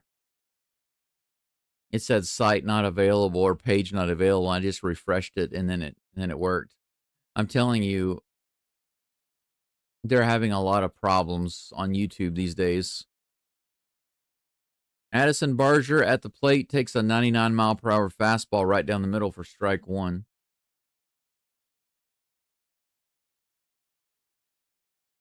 Here's a pitch. Grounded right back to Ohtani. Easy play. He rushes over and tosses it to first for out number 2. Another easy tapper. This one courtesy of Barger. Just taps it right back to Ohtani. Listen to the freaking commentators. There's nothing he can't do. I'd love to see him play the outfield. Dude, it was a tapper back to the mound.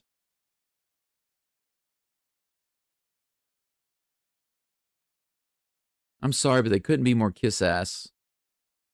There's nothing he can't do. Oh my gosh. It must be so hard to catch a tapper back to the mound and lob it over to first base. That's got to be the hardest play I've ever seen. Here comes the first pitch to Kirk, up and inside for ball 1. What is G3? Found this link via G3. Here's a pitch. Oh, from game 3. I see what you're saying. I got you. 2 balls and no strikes to Kirk. We all know why, because mainstream like MLB want to rub Yanks and LA in our faces. Yes, they do. They want everybody to pour their money in because those are their cash cows. Strike 1 to Kirk. Strike 1. 2 balls, 1 strike, 2 outs, nobody on. Here's pitch. High pitch, 96 miles an hour, fouled back, 2-2 is the count. Jay Harness says they didn't advertise much of players in Stroh's teams when they went to the World Series. Yep, that's the thing. Even when the Astros went to the last World Series, they were clearly the best team in the MLB. Swing and a foul tip miss into the glove of the catcher, and that's going to be a strikeout for Ohtani. Kirk goes down. 3 up and 3 down. Nothing doing in the top of the 6th. So Ohtani gets through 6 innings. How many pitches is that for him now? Let's see.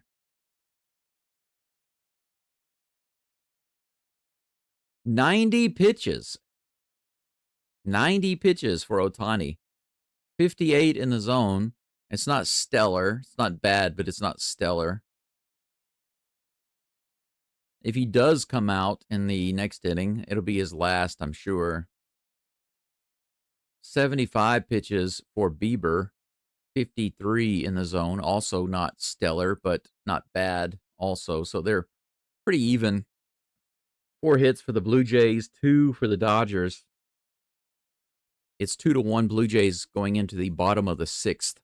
Freddie Freeman will be up, followed by Will Smith and Teoscar Hernandez. Bieber back on the rubber in just a moment. How many speak English in Japan? I know it's a stupid question, but that's not a stupid question. It's just a curious question. It depends on where you are, Brennan, but you'll be surprised sometimes. Sometimes you'll meet some people out of nowhere that surprise you, like in Hiroshima. People in Tokyo and cities like that tend to be a lot busier, and they kind of put on the blinders. It's kind of like, especially in Tokyo, it's, I'm not going to bother you, and I'm expecting that you're not going to bother me. So when you're in public and somebody speaks to you, just suddenly, they're very surprised, because Japanese don't just typically speak to each other. It's considered kind of rude to just speak to somebody unless you have a really good reason for it. So if you're sitting next to somebody on the subway, even if you can speak really good Japanese and you just say, hey, how are you doing today? They'll be very shocked and very surprised. And if you're a foreigner, they'll be very scared to engage with you because this is not Japanese style. But in Hiroshima, it's interesting because sometimes I'm just in the city. Maybe I'm standing at a crosswalk or something, and suddenly there will be like an older man, like a grandma or a grandpa, standing nearby, and they will say in English, hello, where are you from? Or excuse me, I hate to bother you, but where are you from? They'll just suddenly speak English out of nowhere, and they're much more conversational and friendly in Hiroshima than they are in Tokyo, a lot more relaxed. And so I've been surprised sometimes. But overall, if you want to get by in Japan, now they have added a lot of workers in the government buildings, especially, who can speak English. 88 miles an hour right in there. Strike 2. 0-2 to Freeman. So it has changed in that regard over the years. A lot more English speakers in the government buildings now. But overall, if you really want to have the best time in Japan, you should learn Japanese. So, but if you go to main hotels, you will always find English speakers at the desk, always. And if you go to some Starbucks and places like that, they'll have some, especially in the main cities. Oh, man. Line drive to right field. Guerrero snares it, but it trickles past him. It was a good stop. He saved a double. Yeah, it was a one-hopper. Luckily, he was able to stop it. Freeman is on first base with a single. Yeah, it was a one-hopper right into his glove, but it just trickled past him. Still saved a double, so that's good. No outs, runner on first. Will Smith at the plate. Here's the toss. That's hit up the middle, and good catch. Nice sliding catch by Varsho. Freeman goes back to first base. One down. Nice. Teoscar Hernandez comes up next. Jay Herna says it took me 5 minutes to post in the chat after I subscribed to this channel. Really? Oh, I see. Okay. Okay. Now, there is a time limit. There is a time limit. Once you subscribe to this channel or my other channel, there is a time limit for posting.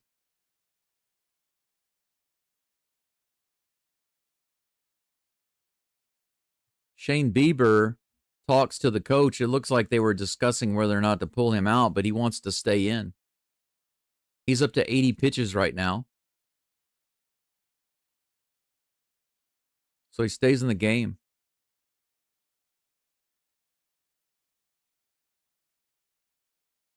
One out, runner on first. Teoscar Hernandez at the plate.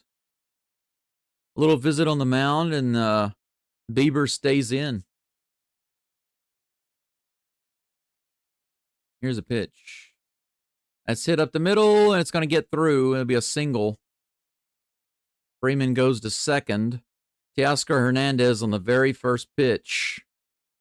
So I wonder what the coach is thinking right now. I let him stay in on the very next pitch. He gives up a hit up the middle. 2 runners on. Kind of a flat breaking pitch on the outside. Not a good pitch. Right off the end of the bat. Sydney says refresh doesn't work, but I'm here now, so that's strange.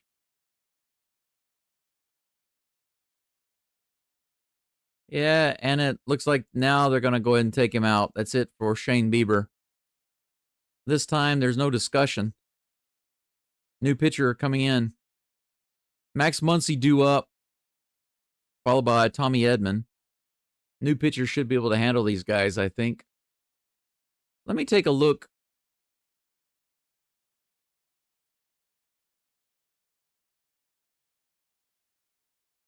Oh, my friend Koji is live right now.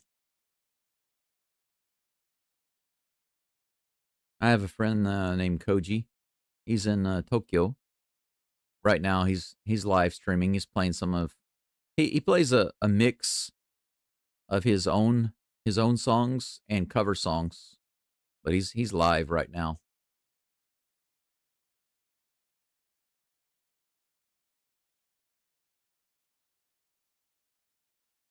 Yeah, here's my channel. My channel comes up no problem on my screen. But my guess is that it's just YouTube nonsense. Because YouTube is causing problems for a lot of people recently. A lot of technical problems. Even uploading problems. There have been reports about... I saw a video yesterday about this guy said that his videos uploading were having flashes on the screen in the video. And this is very dangerous for people who have epilepsy. But that was YouTube's fault because those flashes were not in his upload. And apparently YouTube is altering... YouTube is altering our videos, our uploads with AI. And they haven't told us that they're doing that, but they are doing that. So a lot of people, they notice after they upload their video starts to look a little strange, a little like jelly kind of, and you can tell that it's being altered by AI. So YouTube is purposefully altering our videos when we upload them with AI, but they're not telling us that they're doing that. And there's some glitches in that, and it's causing some of those videos that are uploaded to glitch and have flashes on the screen. So YouTube is doing a lot of nonsense right now, and a lot of people don't know what's going on because they aren't telling anybody. So I think that these recent technical issues that you're experiencing and that I've experienced too, because I couldn't connect and start my live stream the other day. It took a little while to get it going, but I finally was able to connect. Mason Fluharty is on the mound for the Blue Jays. He's pitching to Muncy. The first pitch hits out into center field. Varsho's underneath it. Runners are held up at second and first. Out number 2. Tommy Edman comes to the plate. Cruz says, I'll give Ohtani his due, but all this talk about him being the greatest ever is just a tad premature. Yes, it is. I agree. 100%. You know, if Ohtani goes down either because of performance or injury or whatever, or maybe he goes back to Japan, whatever, doesn't matter. If Ohtani goes down starting next year, then all of that hype and all of that talk is over. Because he has to sustain this for several more years in order to be talked about as the greatest ever. I mean, seriously. Swing and a miss. And that's another thing. People talk about Ohtani like, oh, he's so great because he's a Japanese player. Now Dodgers are getting loaded up on Japanese players. But there are a couple of caveats to that. Here's the 0-1 pitch. Chops it foul. Bounces it foul down the third baseline. 0-2. With 2 on and 2 outs. First of all, the Japanese do have a completely different, serious way of bringing up their players from the time they're kids all the way through majors. That's true. But they all go through that. So what makes Ohtani special? Strike three. 3-pitch strikeout. Fluharty comes in, gets a fly out on the very first pitch for out number 2, and a 3-pitch strikeout on Edman to get the second out. Completely owns the Dodgers there. Score stays 2-1, Blue Jays at the end of 6. Top of the 7th. We'll see if Ohtani's back on the mound. He's up to 90 pitches. But you might be wondering, so why is it that Ohtani is so much better? Well, because look at his size. Ohtani is an anomaly, not because he is so good. Of course he's good, but so is Aaron Judge. What is similar about these guys? Well, they are very big. So they have skill, but they're also very big.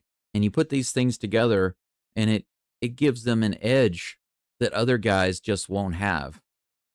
So players like Jose Altuve, he's a tiny guy. He's the smallest in the MLB. But look at what he's been able to accomplish just because of, I mean, he does have talent. Obviously, he has skill and talent.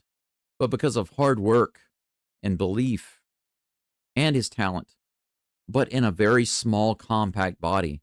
Can you imagine taking Altuve and putting him into a body like Ohtani's or Judge's? If you did, he would be the best player ever. He would be considered the greatest player ever, not Ohtani. So Ohtani comes from a really disciplined, good system in Japan, but he also happens to be a really big guy, and that's not common in Japan. Most players are not nearly the size that he is. Let's see here. He's in the midst of a great postseason, but let's not lose our heads. I agree with you. Sydney says, that has one bad and late call cost us a World Series game. Yes, it did. That's right. Yesterday, there was a call early in the game, remember, that should have been a strike. That would have been strike 3. The guy would have been out, and he wouldn't have scored. He wouldn't have gotten on base. There wouldn't have been a score, and the Blue Jays would have won that game at the end of 9 by 1 run. So the umpire did cost the Blue Jays the game yesterday. Cruz wants to know if this is the same home plate umpire from last night. Maybe. Ohtani is apparently back in the game. Still in the game, rather. Brendan, let's see your last comment. The only question that I saw, the last question was how many speak English in Japan. I didn't see another one after that. Did you ask another one? This is hit out into right field. Dalton Varsho with a single right off the bat. There we go. That's what I'm talking about. One pitch, one single. Don't waste any time. That's 5 hits off of Ohtani.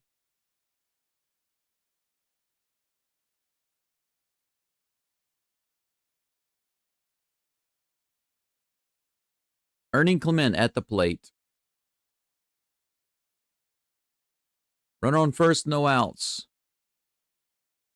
Inside curveball, ball 1.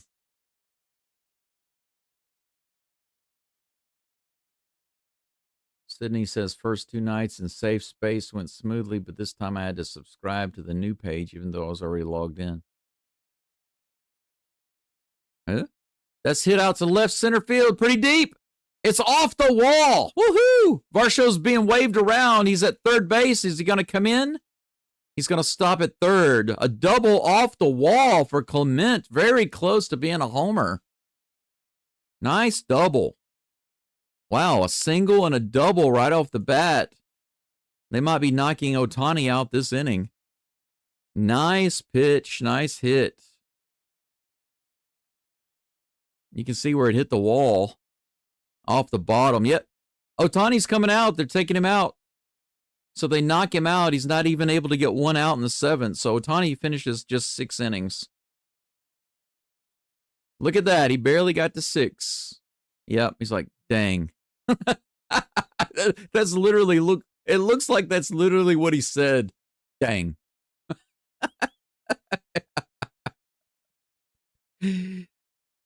No way, Otani. No way, no Tani. No way, no Tani comes out of the game.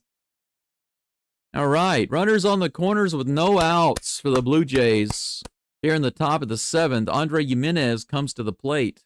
Now, I think this is a little bit of a dangerous situation for the Dodgers because they got a couple of lefties coming up, and they've got a mix of righties coming up.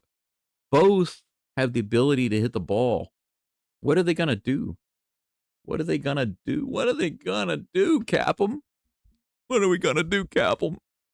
The ship's going down, Cap'em. There's holes everywhere. It's leaking. We can't hold it together anymore. We ran out of bubble gum. We opened all the baseball cards. We chewed up all the gum and we filled the holes, but it's just not holding, Cap'em. That's exactly what they're saying in the Dodgers dugout right now, in case you didn't know. Let's see here. Gordon wants to know if I take in carp games. Sometimes. Actually, I've watched a lot more carp games on TV than I've seen in person. But I will be moving to this house here in the countryside. It's in northeast Hiroshima. Okay, this is hard to explain.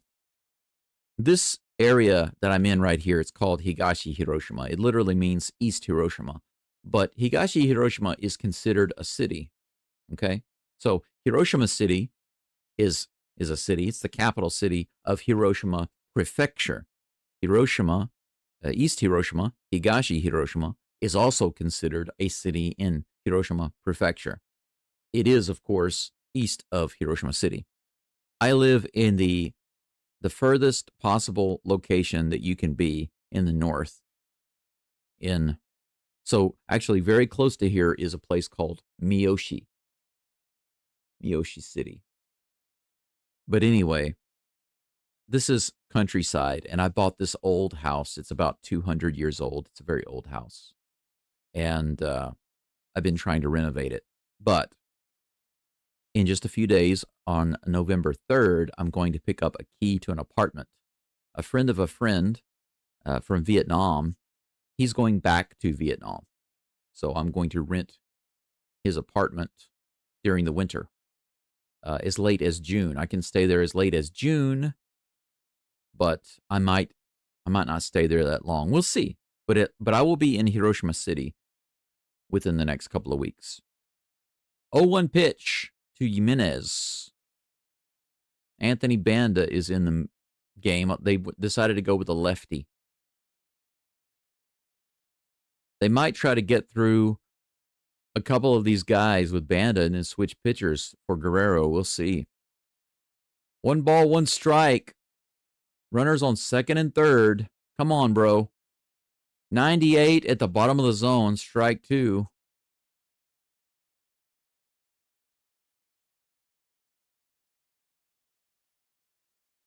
These announcers, man, they are really annoying me. You know, that pitch right there, no real chance at that when you're expecting breaking balls. How do you know what he was expecting? He just took the pitch the whole time.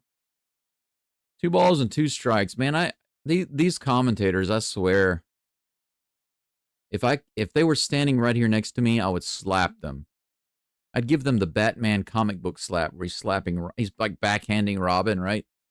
That's what I would do to them. Here's the 2-2. In the dirt outside. A little bit of a wild throw. The ball bounces out into the grass. It's a full count. Man, Dodgers got lucky there, but it might not matter. They might be scoring these runs anyway. Smith was able to somehow stop that one and keep it in front of him, but that was close. Jimenez calls timeout. 3 balls, 2 strikes, runners on second and third, 0 outs.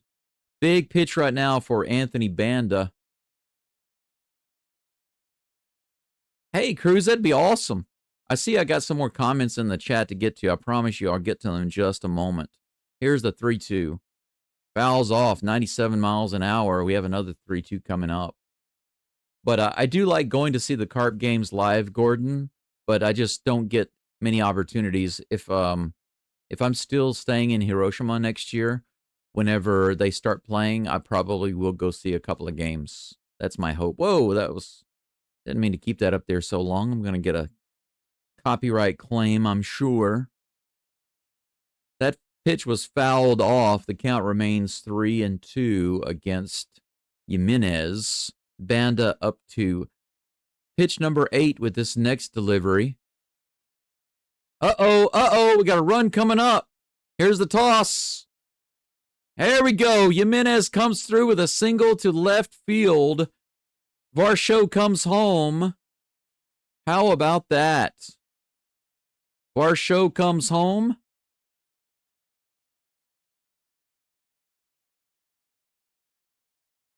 Clement comes over to third base.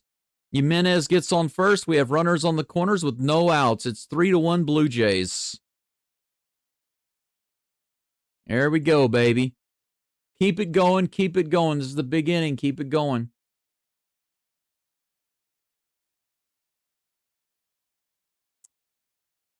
You know what? Maybe I don't know what you're trying to comment, Brendan, but it maybe something you're saying in the comments is being blocked. If you're saying anything that might have certain words in it, because on this channel I have basic moderation tools enabled, but I don't know what that blocks. 1 ball, no strikes. Runners on the corners. Falefa at the plate. He squares for a bunt and takes ball 2. Let's see here. Miss PV Angel says, come on, Jays, you got this. Absolutely. Cruz says, what's the closest airport? I'm thinking about maybe stopping on my way back. That'd be awesome. Hiroshima Airport is the closest to me. Actually, if I drive to Hiroshima Airport from my home, it's only about 40 minutes. Hiroshima Airport actually is not in Hiroshima City. It's in Higashi, Hiroshima. It's to the east. It's closer to me than it is Hiroshima City, actually. 3 balls and no strikes. Walk him. 97. He goes after that one. That was right in the zone. Fouls it off. 3-1 is the count.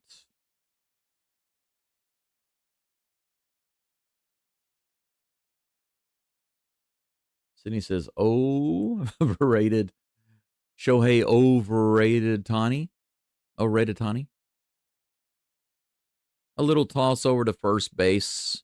Not a serious toss by Banda. It just resets the pitch clock. 3 balls and 1 strike to Isaiah Kiner Falefa. Pitch number 13 for Banda coming up. Line drive. And they get a double play. Line drive to third base. He throws it over to first because Jimenez is off the base, but the Blue Jays are going to look at it and see if they want to challenge. As of right now, he's out. It's close. He's safe. They're going to overturn that. I think he's safe.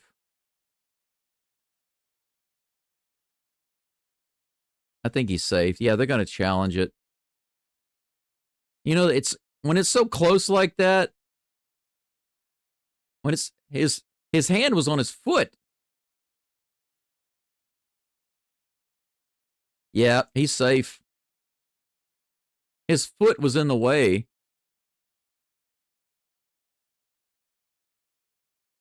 So they're going to review it, but I think it's going to be overturned. I think he's going to be safe at first, but should be out number 1 with runners on the corners and Lucas at the plate. Yeah, I think he was safe too. But yeah, Cruz, like I was saying, if I'm at my home here, it's a 40-minute drive. But from the airport to Hiroshima City, there's no direct train. You either have to get a shuttle to the local train, or you have to get a bus to the city. And I think it's at least an hour, if not an hour and a half, from the airport to Hiroshima City. But Hiroshima Airport is definitely the closest one. Paper Mario Gamer. Let's hope I don't need to stay awake until 3 a.m. again. Still feeling it. I bet you are. If this inning keeps going right now for the Blue Jays the way it's been, then it should be all right. This series should be evened up and closed out 2-2 in the 9th inning. Man, they are taking a long time to look at this one. I wish Jimenez had not been so far off the bag. You gotta be careful with stuff like that. Brendan says I was comparing YouTube to North Korea. Here's the call. It's overturned. He's safe. Nice. Nice. Too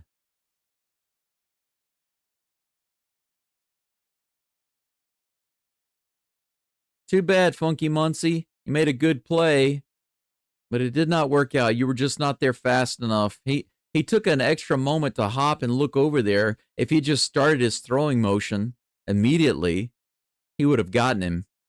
But I think because he took a quick look at second base, it cost him the out at first. But now they're having a meeting on the mound because Ty France is coming to the plate. We've got a guy coming to the plate who can actually hit really hard.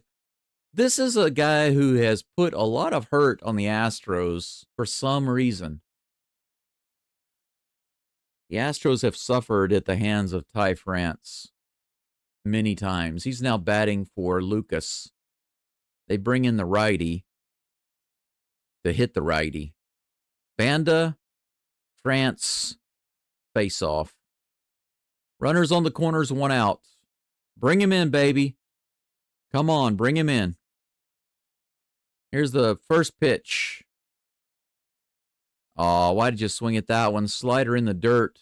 Strike one.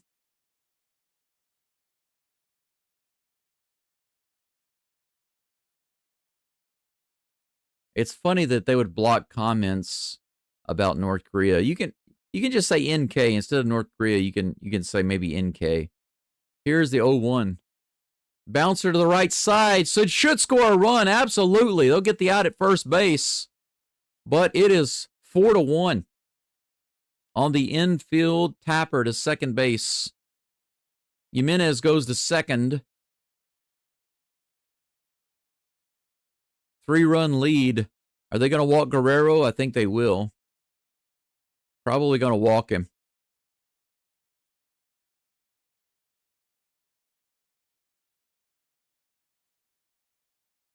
No, they're going to pull Banda out.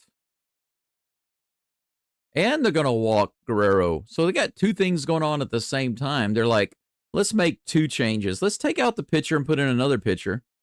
Blake Trinan is coming into the game.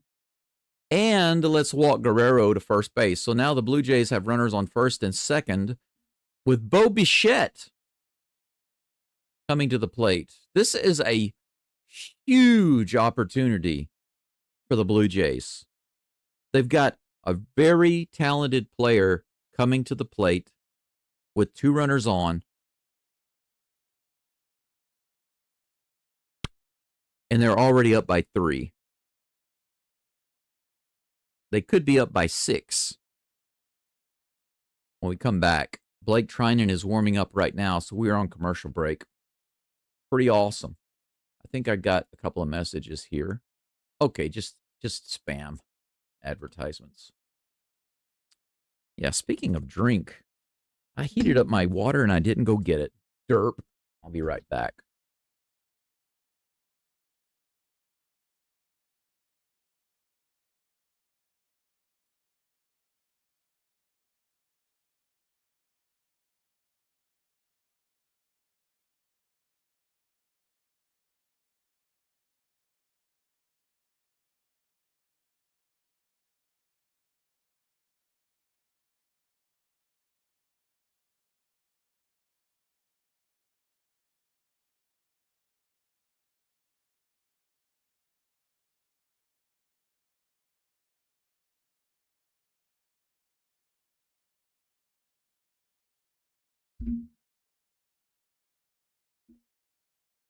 This is the third time I've heated up the same water. All of those impurities will definitely be removed, that's for sure. 7 hits for the Blue Jays, 4 for the Dodgers. No errors for either team. We're in the top of the 7th. The Blue Jays have already scored 2 more. They still have a runner on. Actually, have 2 runners on now, first and second, with 2 outs. Beau Buffett Bichette is at the plate. He's 0 for 2 today with 1 walk. He's facing Blake Trinan.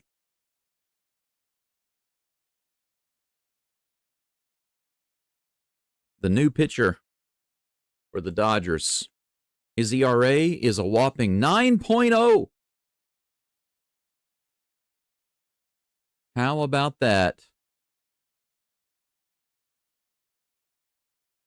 Righty on righty.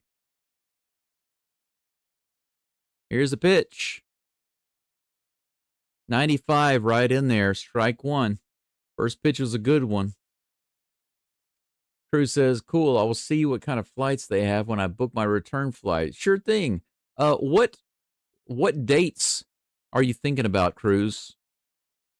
That's hit really hard to left field. Pretty deep. All the way to the wall. It's off the wall. That'll score another run. Yeah, Guerrero stops at third base. Bichette with a long hit. A long single. He did not get to second base, but Jimenez scores easily. Guerrero goes to third. Bichette almost hits a home run all the way out to the left field wall. He almost comes up with that 3-run shot. It lands off the base of the wall, but it got out there so fast that Guerrero had to stop at third and Bichette had to stop at first. You know, Bichette is coming off injury, so he can't run that fast right now. It's 5-1. Now we got a lefty, Addison Barger. How about the barrage, the Barger barrage? Boom, baby, another run's going to score. Left side, Guerrero comes home, the single on the very first pitch. It's 6-1. Yes, it was an almost homer. There we go, baby. 4 runs scored now in the 7th inning. Dodgers bring in another pitcher, and he proceeds to give up 2 runs. How do you like them apples? You know what? If I didn't have a ladder and I had to build one in order to get up that tree and get those kind of apples, I'd do it because they're worth it. 24 batters faced in this postseason. 12 have reached base against this pitcher. Here comes the next pitch. Low. Runner is on first and second for the Blue Jays. We still have a runner in scoring position with Captain Kirk at the plate. 1 ball, no strikes. Whew. Little timeout taken. Now Kirk is stepping back into the plate. Yeah, Cruz, definitely let me know the dates because sometime in November, I can give you those dates. On November 6th, I will be going to Aichi in Japan on a road trip with Glenn, and I'll be picking up another friend, Danny, and I'll be gone until basically November 10th. So from the 6th to the 10th, I will not be here. Just letting you know. November 6th through November 10th. Those dates, I will definitely not be here in Hiroshima. 2 balls and 1 strike now to Kirk. Brendan, that's the same thing I feel. It's because we don't like the Dodgers. It's got to be the main reason. 85 on the outside edge, the sweeper, strike 2. 2 balls and 2 strikes with 2 on and 2 outs.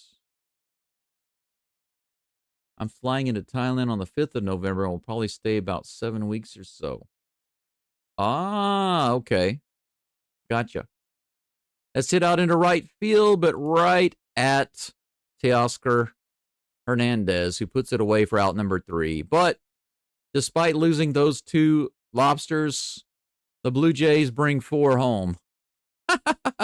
Hey, there were a couple of Asian fans in the stands going crazy just now with Blue Jays shirts on. So that was nice to see.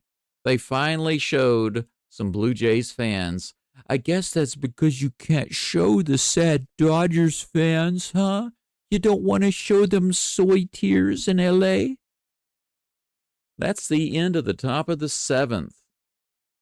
6-1 Blue Jays over the daft Dodgers. Mason Fluharty probably back up on the mound for the Blue Jays. He only has 4 pitches.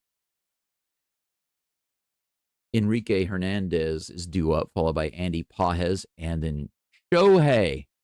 No way, Shohei.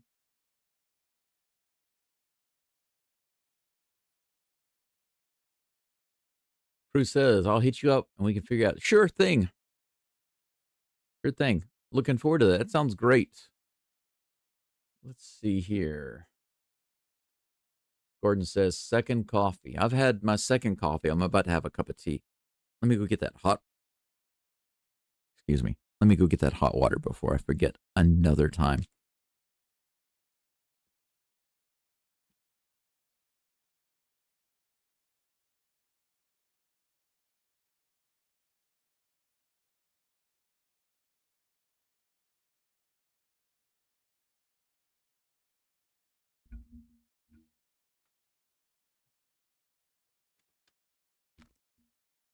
Got my Lipton Earl Grey tea. I do have some nice Earl Grey tea packets that were sent to me from the U.S. by Angel. He sent me my favorite Earl Grey tea, which is Bigelow. Ah, I absolutely love the smell of Earl Grey tea. It's the best. If you want to know what makes the Earl Grey tea so special, it is oil of bergamot. Oil of bergamot. That's what makes it so awesome. The smell and the flavor. Other than Earl Grey tea, my second favorite is matcha. Matcha is a little different than just regular green tea. Green tea is okay, but matcha is awesome. And matcha lattes are primo. The problem is that I can't really do the matcha lattes anymore, at least not until I can restore my health and get over this cancer because, you know, sugar and all that. Hernandez is at the plate, swings and fouls off the first pitch for strike one. Chris Bassett is actually in the game. They took out Fluharty just after 4 pitches. 0-1 is the count. I'll get right back to the game in just a moment. I'm trying to put my hot water in my thermos. Second pitch, he taps it to shortstop. Jimenez scoops it up, throws it to first base. Hernandez loses his helmet. He almost beat that throw. That was a good run, but he didn't quite get there. Out number 1. All right, there we go.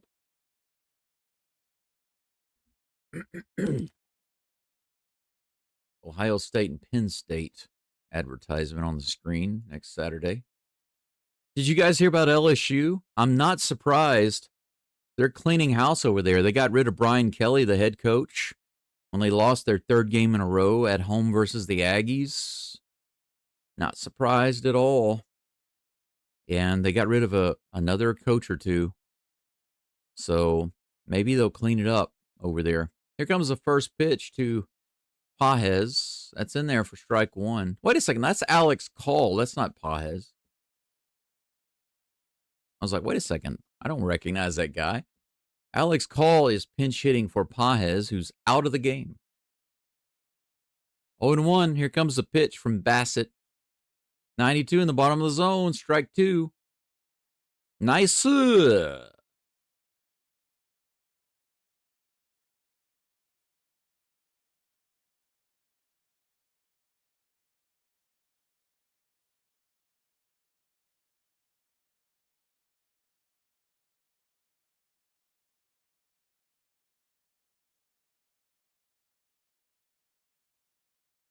I'll get to those comments in just a moment. Here's the toss. outside. 1 and 2 is the count with 1 out, nobody on. Let's see here. Cruz wants to know if Ohtani is the pitcher of record for the loss. Yes, he is, because the Blue Jays had a 2-1 lead when Ohtani went out of the game. As long as the Dodgers don't tie it up, then Ohtani will be the losing pitcher. So that'll be nice. Strike 3. Call goes down. 2 away. Speaking of Ohtani, he comes to the plate. It's got to suck when you come to the plate and you're the losing pitcher. You're down by 5 runs. No matter what you do, you're not gonna bring your team back from 5 runs, not by yourself. Here comes a pitch. Too far inside, ball 1. Babe Ruth was 3-0 as a World Series pitcher. Ah, yeah. See, Cruz, I see what you're doing there. You're like, see, Ohtani's not as great as you think he is just because he's pitching and batting. Here's the pitch. 95 below the zone, 2-0 to Ohtani. Brendan says you will miss 2 Rockets games during that on the 7th and the 9th. You'll also miss the Texans game, just to give you a heads up. Maybe not, Brendan. It depends on what my schedule is, because I'm thinking of a way to do those games, at least the Texans game. That's a big game. I need to be doing the Texans games. I would not have missed the Texans game the other night, but I'm telling you, I was in a tremendous amount of pain. It wasn't possible. The only reason I was able to go to sleep that night is because of the combination of the pain medication. Oh, actually, no, I didn't even have the pain medication that night. Ohtani grounds out. How about that? Over 3 today is Ohtani with 1 walk. Nice. No 5 intentional walks today. That's the end of the inning. Nothing doing for the Dodgers in the 7th. It's 6-1. 9 hits for the Blue Jays, 4 for the Dodgers. We're going to the top of the 8th in just a moment. It looks like, let's see, perhaps Dalton Varsho will be up, followed by Clement and Jimenez. Is that right? I think so. Let me get back to the live chat while we're on break, while the commercials are rolling. Brendan, but to your point, I've already thought about that, and I don't know what my schedule is going to be, because I have a presentation to do on the 8th, the morning, or not, maybe not in the morning, maybe in the afternoon. But it's possible that because Monday, the Texans game, for me, it's Sunday in America, but for me it's Monday, like really, really early, maybe 2 a.m. in the morning on Monday. Now, can I do that game? It depends, because I think that I will have to stay at a hotel that night, and if I'm staying in my own room, then I can definitely do that game. I just need to make sure that I'm in my own room, and instead of like a dorm room. So I haven't booked that hotel yet. I'm going to go ahead and look at that today. So I should not miss the Texans game. I shouldn't. As far as the Rockets game, it depends, because I believe that the room that I'm staying in, I'm not sure what kind of privacy it has. If I'm staying in a room by myself and it doesn't disturb other people, then I might be able to do the Rockets game. But right now, I don't know. So I appreciate you mentioning that to me, but I've already thought about it. I've been thinking about how I might be able to do those games. So it's not guaranteed that I'll miss those games. Let's see here. Cruz says, looks like the crowd is thinning out. Yes, probably are. This picture looks like Max Scherzer. Miss PV Angel says, why were you in pain, if you don't mind sharing? I don't mind sharing at all. It's because of cancer. A few years ago, I discovered that I have a large tumor on my kidney, and that has metastasized into some spots on my lungs, and it has stopped a lot of my blood flow in my body. So I've had blood clots, and when I breathe right now, I have pain from those spots in my lungs, And the other day when I was doing some raking in the yard, it just aggravated. It aggravated all of that, and it flared up and became very inflamed. And I was having pain from my side all the way up through my neck and up to my head. And very, very difficult. And that's why I couldn't do the Texans game. And I wasn't even sure I was going to be able to do the game yesterday for the Dodgers and the Blue Jays. That's a fly out to the left side. Muncy puts it away. Dalton Varsho flies out for out number 1. Clement comes to the plate next. But I went to see the doctor. They did another CT scan, drew some blood. They saw that my anemia was high. You know, my hemoglobin was low. They gave me some iron tablets, and some pain medication. That pain medication has helped to dull the pain. So here we are. 80 miles an hour on the inside. 0-1. Let's see here. That's right. Ohtani's 0 for 3 with the walk. Fouls it off. 0-2 is the count against Clement. Glenn says, we will organize something. We will lock you away somewhere. Quietly wandering. By the way, Cruz, the guy in the chat, quietly wandering, that's Glenn, my friend from Australia. He's in Osaka right now. Check swing. He doesn't go. That's ball 1. 1-2 is the count. He's coming back here in 2 days. So if you visit while he is here, you'll get to meet Glenn. He's riding with me from here over to Ine, which is North Kyoto, pick up Danny, and then we'll ride down to Aichi for the conference. Fouled off. 1 ball, 2 strikes. The count remains.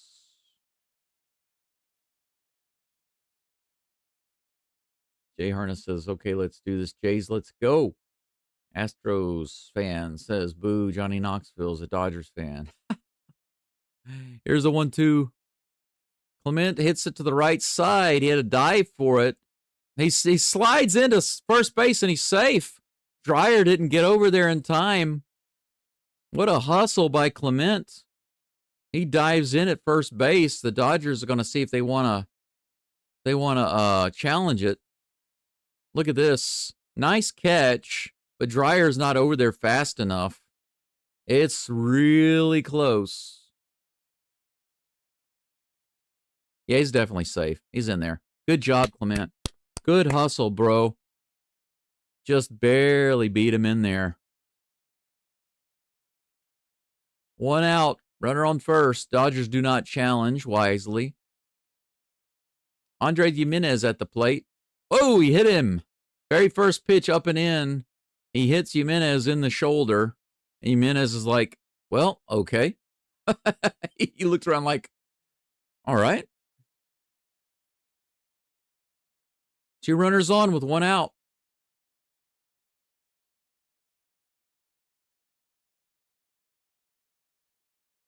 Isaiah Kiner-Falefa comes to the plate with 2 runners on. Paper Mario says, side question, what attracted you to move to Japan 13 years? Well, I didn't move here 13 years ago. I did travel here 13 years ago, and I stayed for a week in Tokyo. But I had a friend in China who was doing work there, so I went there to teach. And while I was living in China, I traveled to Japan many, many times, actually like 13, 14 times. I traveled to many cities all around Japan, and I continued to teach in China for a while for a couple of reasons, but the main reason is because I couldn't find any good teaching opportunities in Japan. You know, if you don't have a visa in Japan, it's hard to get your first one unless you are really skilled and your Japanese is really good. If you just want to come as a teacher, even though they need teachers, it's difficult to get that first visa. 1-0 pitch. It's a grounder to the left side. He throws over to first base and he gets the out. Runner goes to third. Clement is on third base. And we have the runner on second base, Jimenez. So the runners advance to second and third. With 2 outs, Jack Dreyer on the mound now facing Miles Straw. Straw is in the game for France, who's in the game for Lucas. You know, a simple hit right here would give them 7 runs, but the Dodgers are sending their pitching coach out to the mound to have a little chit chat right quick.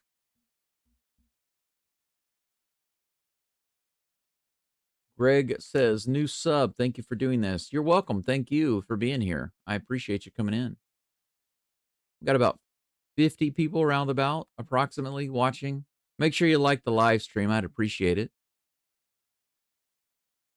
I would be on my regular channel.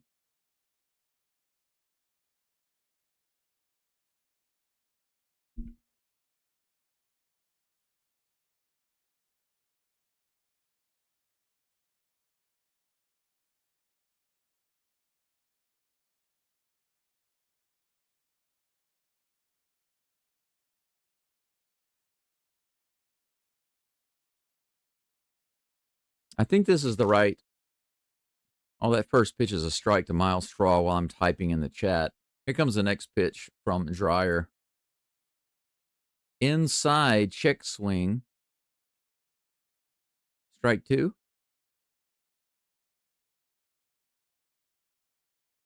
I'm not sure. They didn't say what the call was, but I think it was strike 2 on the inside. It's 0-2 on Miles Straw. Here comes the third pitch. Come on, Straw, make it hurt some more. He hits it out into right field. Is it playable? No, it goes out of play. I think that's the right link. Yeah, that's right. That link that I put in the chat, that's my main channel.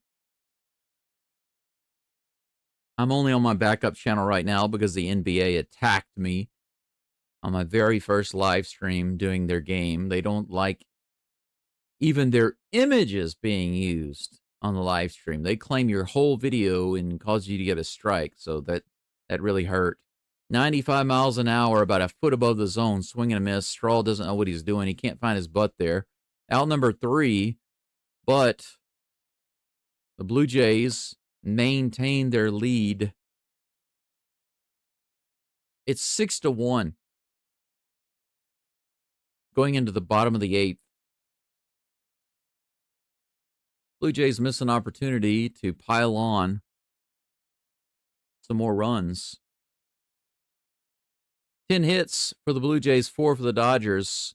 The bottom of the 8th coming up in just a moment. Let's take a look at the live stream again. Oh, I got several comments to look at.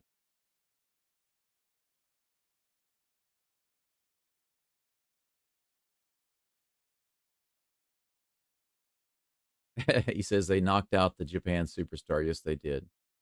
Brendan says, I guess the Dodgers used all their good bullpen pitchers yesterday. Yeah, they burned up all their arms.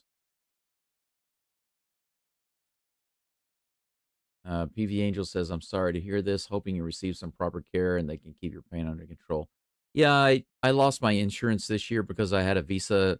My residency changed and they don't allow me to work. Luckily, I can still do YouTube. That's fine. It's not considered a job because, you know, I'm not doing work. I'm not getting paid directly. People can donate. And physically, I'm able to do it most of the time, except like, you know, a couple of days ago when I was in a lot of pain.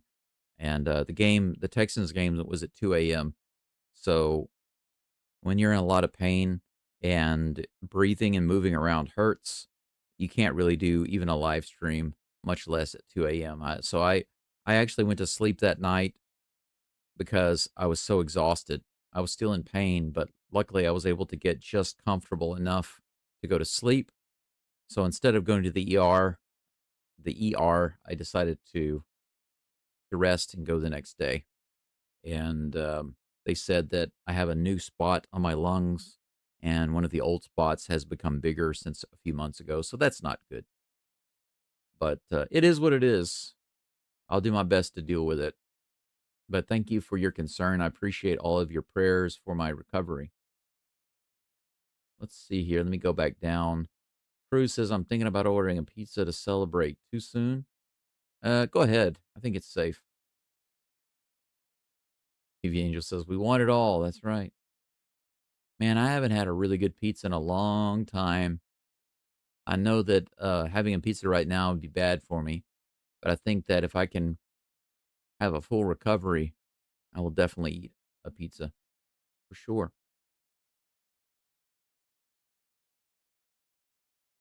Straw man wasn't able to do it, Rusty. First pitch on the outside edge, fastball. That should have been a strike. Was that a strike? He called that a ball on Mookie Betts. That ball was completely in the zone, and he called it a ball. It is a ball, but not a ball, you know what I'm saying? Bassett's still in the game for the Blue Jays, and Mookie Betts hits it out into left field for a single. And the crowd is going crazy. What's left of them?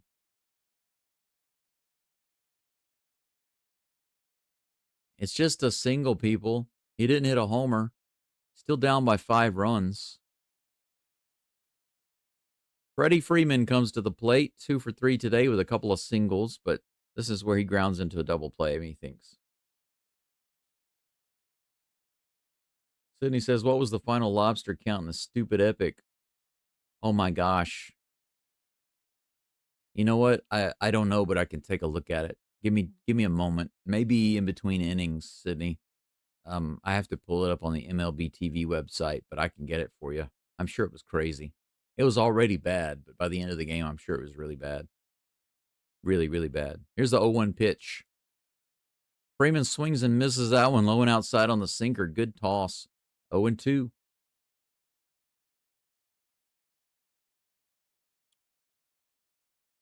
Do it for your old team, bro. Don't burn star. When are you going to be able to stream on your main channel? Cruz asks. Strike 3, swing and a miss. Nice. High fastball. Got him. 1 down. Runner on first. Will Smith comes to the plate next. He came around way too late. Nice fastball. Cruz, according to what I've read, you lose your ability to stream for 1 week on your first strike, and that is today. Okay, that ends today, so I should be able to stream tomorrow. That's the best I can tell you. Should be able to, according to the information that I've read. But that's just what I've read. Everyone says the same thing. If you look on the internet, how many days or before you can live stream again after getting your first strike on YouTube? Everybody says the same thing. They say 7 days, and today is the 7th day. So I should be able to stream tomorrow, but we'll see. Here comes the 0-1 pitch. Inside, 1-1 to Smith. Sydney says, aha, Ghost Rose doesn't work, but Go Dome does. Yeah, Ghost Rose, I changed the name of my channel because I expanded it to cover more than just the Astros. 72 miles an hour in the bottom of the zone. 1 ball and 2 strikes. That's why the Astros got him out of Houston. Yeah, he fails when they need him most. He fails, right? He has an opportunity to get RBIs, and he strikes out. 90 miles an hour above the zone. 2-2's the count. Man, this hat works really well. My head is getting too hot. I might have to switch over to my Texans hat. Oh, my tea is ready. Yummy. I'm going to hold that. That's nice. It's nice and warm. Bouncer straight to Jimenez. Might be a double play. Here we go. Boom, baby. The Blue Jays get the double play. Bassett was shaking his head. He's not satisfied with his performance, but he did well overall. He didn't give up any runs. Just the 1 hit. Got the double play. Can't complain about that. That's a good bottom of the 8th. Good job, sir. We are now on commercial break. We are finished with 8 innings of baseball.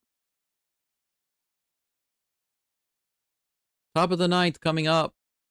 Vladimir Guerrero Jr., it looks like, is due up. If the information on the screen is correct. Followed by Beau Bichette, and then Addison Barger. Maybe they can tack on some more runs.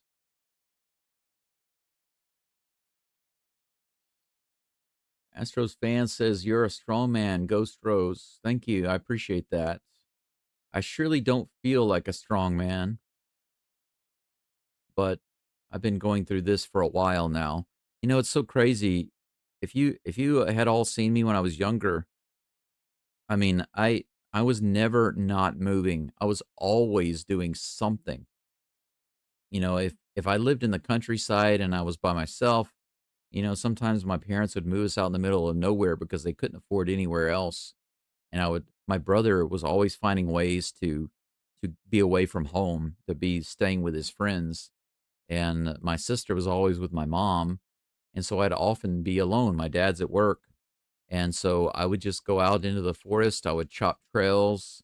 I would try to build tree houses. I would just do all sorts of things out in the forest, you know. And sometimes I'd work on things. I tried to repair old lawnmowers. I was very interested in a lot of things, you know, creative things, mechanical things. I like to draw. I like to write stories. You know, I was very imaginative and creative.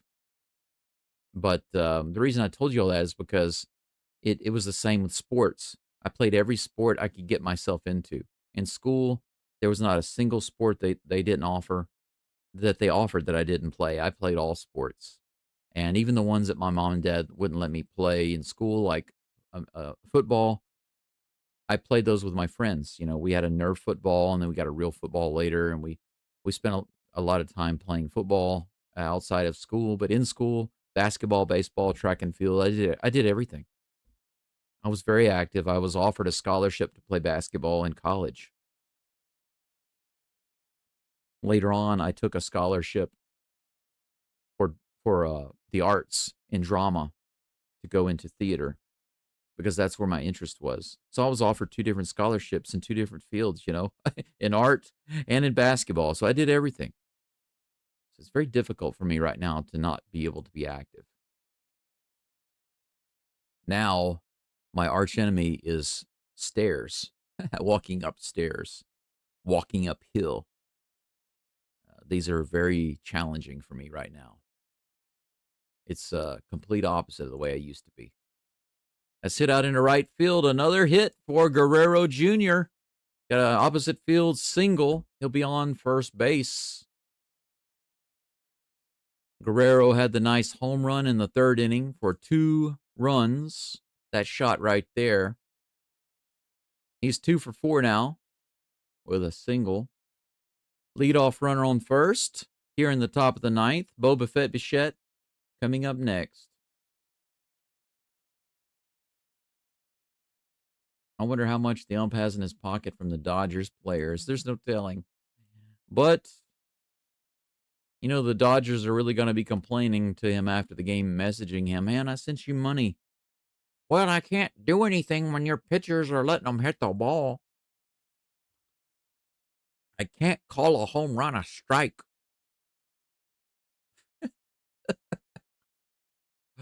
0-1 is the pitch count to Bichette. That one's way too high, all the way to the top floor. Springer's standing up like he wants in the game. I'd rather him just relax and recover. Maybe see him tomorrow. Or the next day, that is. I think it's tomorrow. Oh, yeah, it is tomorrow. That's right. One more game tomorrow before going back to Canada. 2 balls and 1 strike. Runner on first, no outs. Grounded foul down the third base side. It's 2-2. But maybe again one day I can get over this. Maybe again I can be strong and healthy again. But I appreciate all of your prayers and well wishes. I want to continue to be here and grow the channel. I'm having fun here, especially with doing the new games. You know, I haven't been able to get too much into the Rockets yet because of the strike and because of the nonsense with the NBA. But I'm really enjoying, especially the Texans games. I'm surprised. I guess it's because I haven't watched, you know, Houston football in such a long, long time. Look at that. Little bouncer over to first base. Freeman loses it tags him out. Guerrero goes to second base. One down. Barger comes to the plate with a runner in scoring position. Bassett is the Blue Jays, Max Scherzer, and Hunter Brown is the Astros. Justin Verlander. Yeah, it seems so. Cruz says those fans behind home plate don't look happy. I wonder why. And that's a very tough crowd to please, Cruz, because they often just sit there and don't do anything. And then whenever there is a reason to cheer, like right now, you got one person clapping back there after the first swing and a miss by Barger. That's a strike one. There was one lady clapping back there. That's it. When they're standing up, they're just standing there with their hands at their sides or in their pockets. Here's the next pitch. Swing and a miss, strike two. And now nobody was clapping, not even that one lady on strike two. And look at this. This is 2 strikes. It's an 0-2 count. The crowd should be standing up and cheering right now and looking for a strikeout, and they're making literally no noise. Look at them. Nothing. It's a nothing burger in Los Angeles right now. Strike 3. Some of them clap on strike 3, but none of them stand up.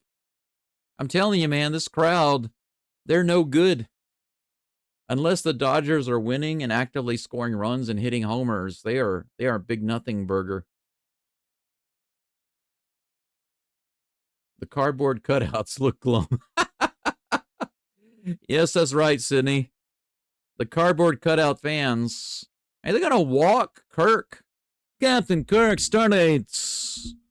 Let me back up. Captain's log, start date, October 28th, 2025. And they don't want to pitch to me. They walk me. I'm on first. Runners on first and second with 2 outs. Varsho at the plate. He had a nice single his last at bat. Scored a run, I believe. No, it didn't. I was wrong. But he did get the hit. Here's the 0-1 pitch. Another swing and a miss. What are you doing, boy? 87 miles an hour, low and outside. 2 outs. No balls, 2 strikes, 2 runners on base. Let's see what Varsho can do. Let's go, Varsho. Here's the toss. Fouls it off. Count remains 0-2.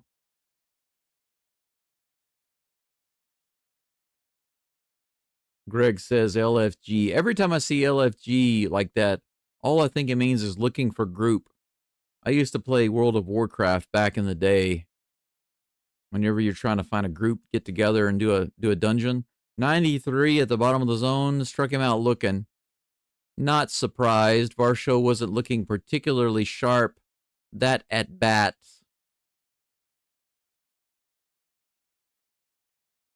The commentators say, George Springer and the Blue Jays ahead 6-1. Why would you mention George Springer and the Blue Jays when Springer hasn't even been in this game today? Shouldn't have you said like Guerrero Jr. in the Blue Jays? Pick a guy who's actually in the game today. These commentators, man. Top of the 9th is finished either way. Bottom of the 9th, the Dodgers, almost said the Astros. The Dodgers, it's just mechanical force of a habit, right? The Dodgers are playing a squirrely game right now. It's an appropriate shot. It's their last opportunity to do something. I expect them to lie down and go quietly into the night and for this series to be even 2-2. You know what? This will be perfect for them to win again tomorrow, go ahead in the series 3-2, and then they get to end it in Toronto and win in front of their home crowd. That'd be great because I want to see the celebrating. As much as it would be nice to see the Dodgers crowd, the cardboard cutouts frowning, I would much rather see the big celebrations in Blue Jay Town. You know what I'm saying? Jay Hernan says, I can't believe it's going to be around 46 degrees here in Houston tomorrow morning. Right now, what's the temperature here?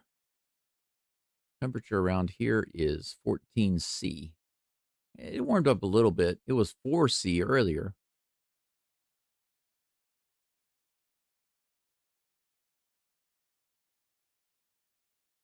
$57 right now outside.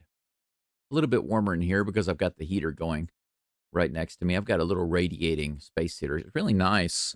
It holds about 500 milliliters of water in it. You can turn it on or off to where it uses the water or not. But when you turn the water on, it boils it, and you get that hot water steam coming out of it. It's really nice. So I'm nice and warm in my little corner here. Where did I live as a kid? That's a good question. I was born in Shreveport, but when I was still suckling at my mother's teat, we moved to Houston. So from the time I was basically 1 year old until almost 8 years old, I grew up in Houston. I went to North Shore Elementary School. Louis Varland is, or is it Louis?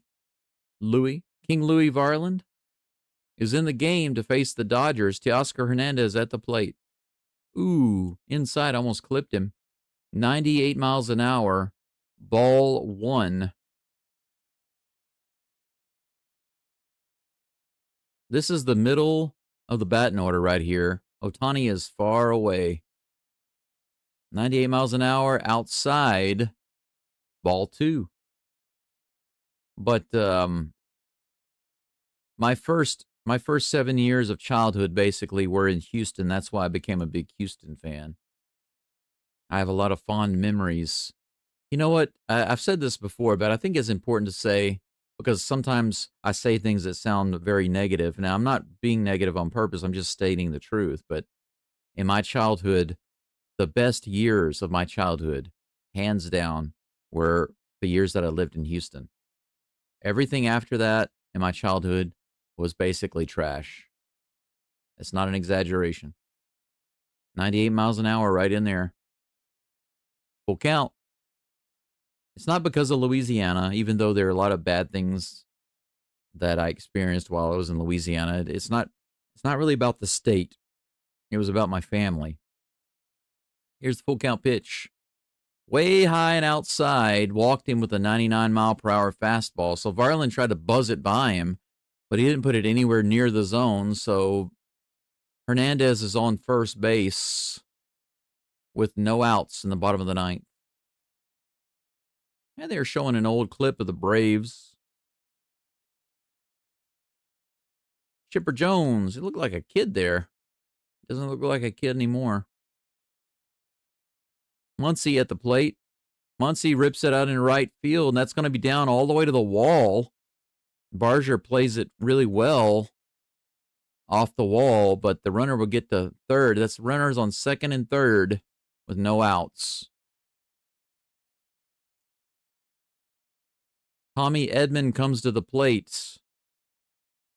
So this is the part of the batting order that you're not supposed to mess around with. And he's already walked a guy and given up a double. Runners on second and third. The bullpen is active already for the Blue Jays. Hasselhoffman is warming up. I don't know why they didn't have him come in the first place, but whatever. Apple Landscape.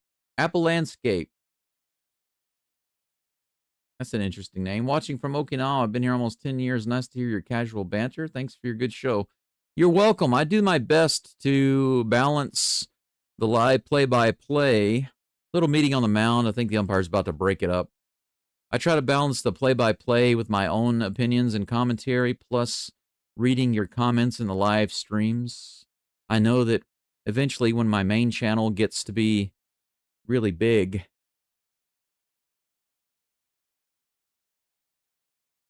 I won't be able to get to all of the comments in the live stream, but I do enjoy the interaction with you guys and gals. So I'll do my best to continue. I hope you enjoy your time here, and I will really for sure do my best to visit Okinawa. It's one of the few places in Japan I haven't been yet. Hokkaido and Okinawa are the two main places I haven't been to yet in Japan. I'm in Hiroshima, but you might know that.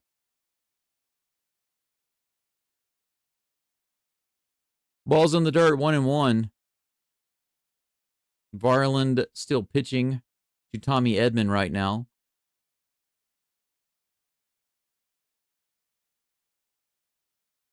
Let's see here. Got some more comments. And by the way, you're welcome. Thank you for the compliment, and you're welcome for the show. Thank you for being here. Thank you for the like. Thank you for the support. Strike 2, swinging a foul tip. 1-2 is the count against Edman. No outs, runners on second and third. Cruz says, just curious, are the Japanese citizens following Ohtani? Are they rooting for him? Of course. They don't care about the Dodgers. They just care about Ohtani. Grounder to third. Run scores. But they throw him out at first base, so Clement is not able to get Hernandez going home. He decides to go straight to first base to get the easy out. So we have a runner on second base with 1 out. It is 6-2. Enrique Kiki Hernandez at the plate. Inside, 98 miles an hour, ball 1. Cruz, whenever Ohtani played for the Angels, you could see a lot of Japanese wearing Angels stuff. Not because they like the Angels, but because Ohtani was playing for the Angels. And now he's playing for the Dodgers. You cannot go anywhere, any store, every freaking store has freaking Dodger stuff everywhere because of Ohtani. And also, there are a lot of advertisements in Japan that have Ohtani not in his Dodgers uniform just because he's Shohei Ohtani, you know. That's in there. Strike 2. 1 ball, 2 strikes to Kiki. Miss PV Angel says, at least you haven't lost your sense of humor watching you. Love watching you and hope for the best. Thank you so much.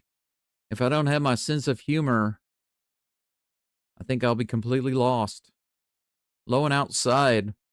Check swing. They say he did not go. 2 balls and 2 strikes. Jay Harness says, speaking of putting money on players, did y'all hear about the NBA indictments of players and staff for illegal? Yep. But that's been going on for a really long time. Swing and a miss. Slow and outside. Varling gets the strikeout. 2 away. Kiki's strikeout service. Do you guys know that anime movie called Kiki's Delivery Service? It's a Studio Ghibli movie. This is Kiki's strikeout service. Ah! He said, darn. I'm sure that's what he said. Crap. Shoot. Fudge. Runner on second with 2 outs. 6-2. Blue Jays. Alex Call at the plate. Now the Dodgers are standing. Some of them, not all of them. The Dodgers fans, probably about 60% of them are standing. They've still got people sitting down. They're like, I'm not going to stand for this crap. 0-1 is the count.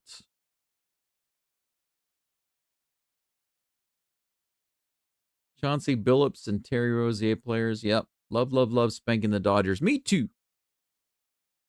Whether I do it or whether somebody else does it, both are fine by me. I prefer the Astros to be spanking the Dodgers, but they did that earlier this year, so it's all good. Now somebody else gets to spank them. Jays, let's wrap this up. Let's win. Absolutely. 2 fake throws in a row to second base. I'm not sure what's going on. There's nobody there. Muncy's on second. Why are they trying to hold Muncy?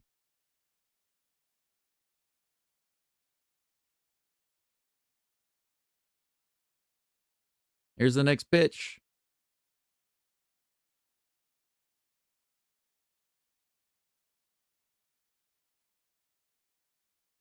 Okay, I see what was happening.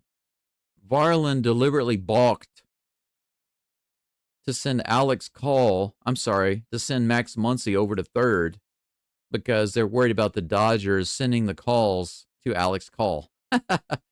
Now he can't see his pitches. Here's the pitch. Low and outside. 1-1. Good call. Good call there, Varland. Send the runner over to third, and they can't see your pitches, and the Dodgers can't steal your signs. Ohtani's on deck. Outside, 97 miles an hour. 2 balls and 1 strike with 2 outs, runner on third.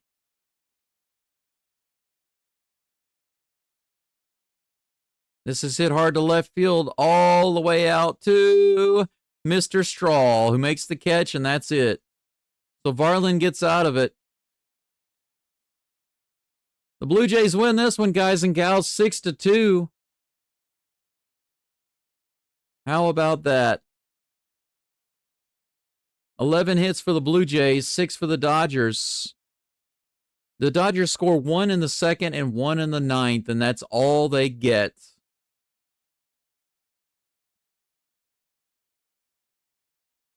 Even now when the Blue Jays win, the commentators say stuff that's kind of like backhanded compliments. You got to give the Blue Jays a lot of credit.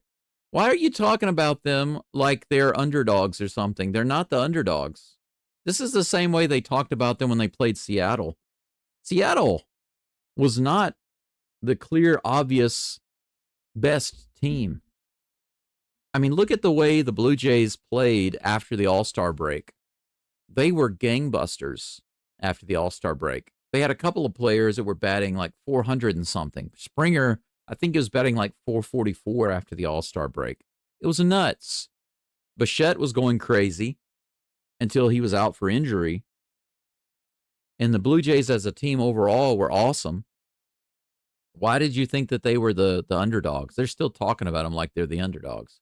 Hello, the series is tied 2-2. So the stream is over. Total lobsters today. So how many opportunities? Hey, it's tied. The Dodgers and the Blue Jays lost 16 opportunities to move players around the bases. So 16 is not too bad for the Blue Jays because they scored 6 runs. But 16 is really bad for the Dodgers. They had 16 missed opportunities, but only scored 2. So there we go. Now, I believe Cruz asked earlier how many lost opportunities, how many lobsters were lost by the teams yesterday in that extra innings game. And I want to pull that up right quick. Pull up yesterday's game and tell you what that is. But just to let you know that tomorrow, if for some reason I still can't live stream on my main channel, then I will. Let me give you the link right quick. If for some reason I can't live stream on my main channel, then I will be back here because the Game 5 is already scheduled on this channel. But if I can live stream on my main channel, then I will be doing that. It's on GoDome. D-O-M-E. Let me share it with you.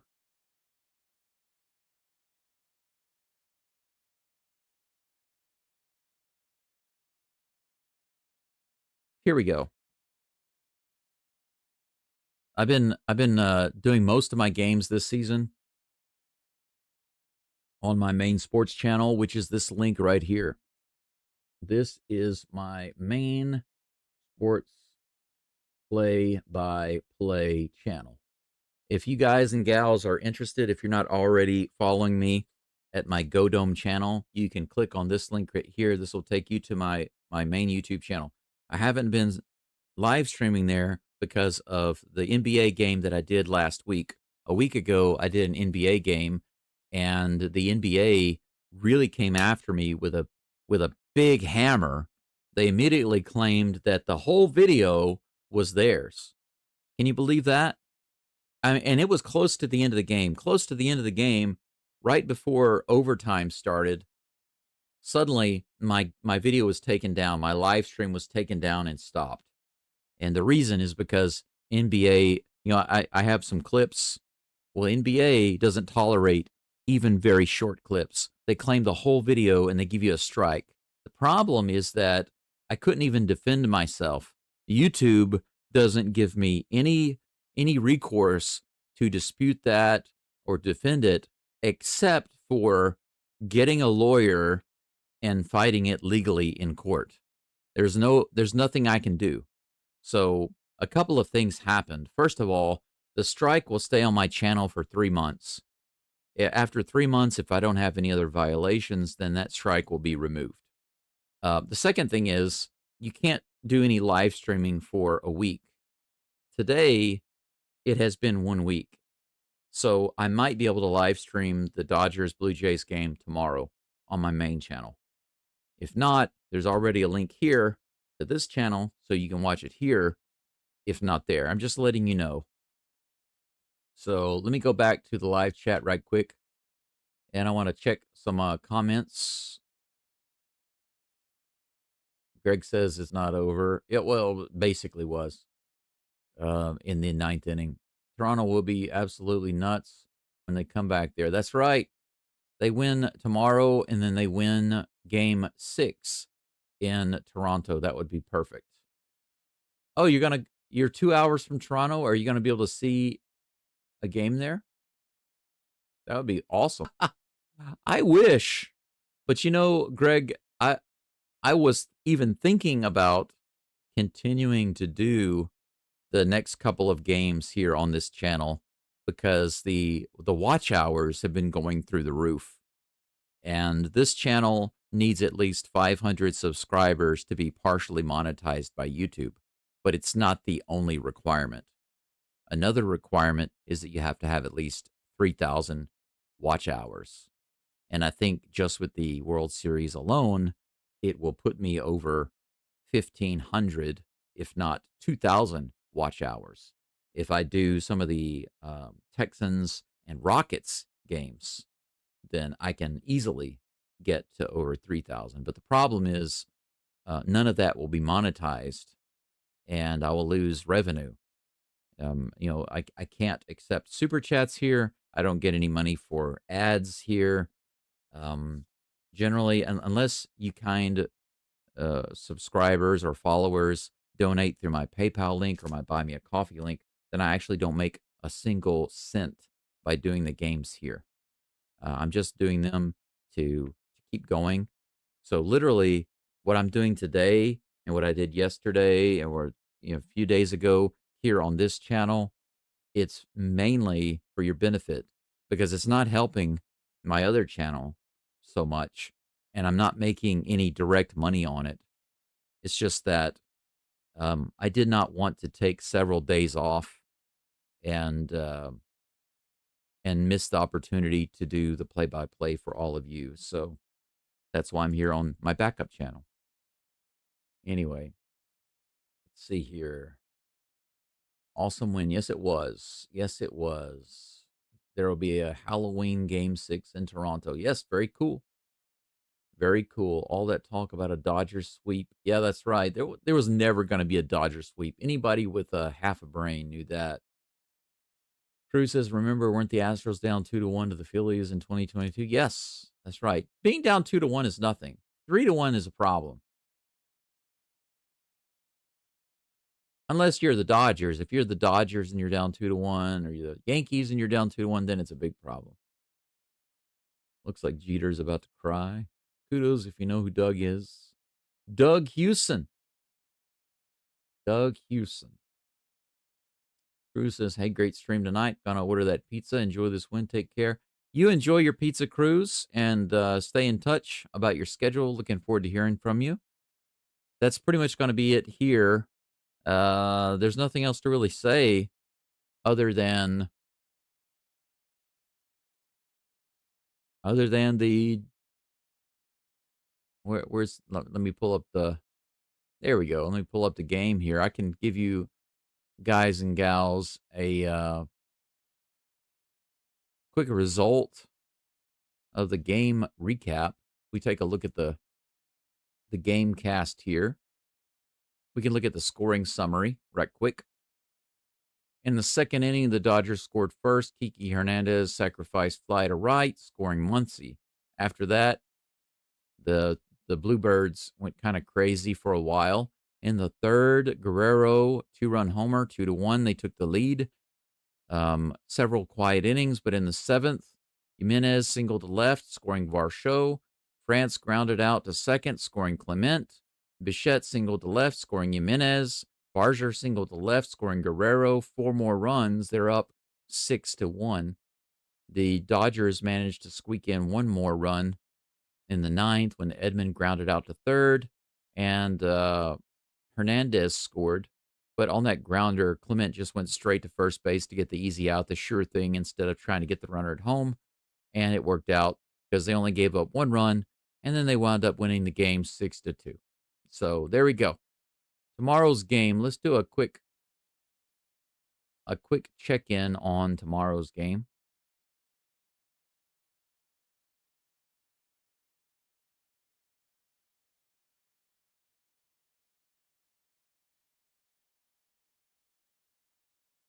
Thursday. You'll notice on the screen it says October 30th. That's because for me, it is Thursday, October 30th for the next game tomorrow. It's at the same time as today, in case you're wondering. 9 a.m. here in Japan, 7 p.m. Central Time in the U.S. So just to let you know the game time tomorrow. It's already scheduled on this channel, but if I don't do it here, I will do it over on my other channel. So I hope that you can join me there. But that is pretty much it. Do we know who's going to be pitching? Let's see. Right now, it looks like Trey Yesavage, Yield Savage versus Blake Snell. So I think this is an opportunity again for the... This guy hasn't really been blown up yet, Snell, but he could really get blown up tomorrow. Let's hope that Yesavage has a good outing and Snell gets torn a new one, you know what I'm saying? But look, they gave the Dodgers today like a 60% chance of winning, and they lost big time. Tomorrow, look at this. Once again, no love for the Blue Jays. They're giving the Dodgers a almost 62% chance to win. That's nuts. But if you take a look at the scores over here, you can see on the other side of the screen, Game 1, 11-4 Blue Jays, 5-1 Dodgers, Game 2, 6-5 Dodgers, Game 3, 6-2 Blue Jays, Game 4. So 17-18, 23 runs scored by the Blue Jays, or 9, 15, 16, 17. So the Blue Jays have outscored the Dodgers by about 6 runs in the series so far. Game 5 tomorrow, and a definite Game 6 in Toronto after that on Halloween. For me, it'll be the first, but for you guys and gals, it'll be on Halloween.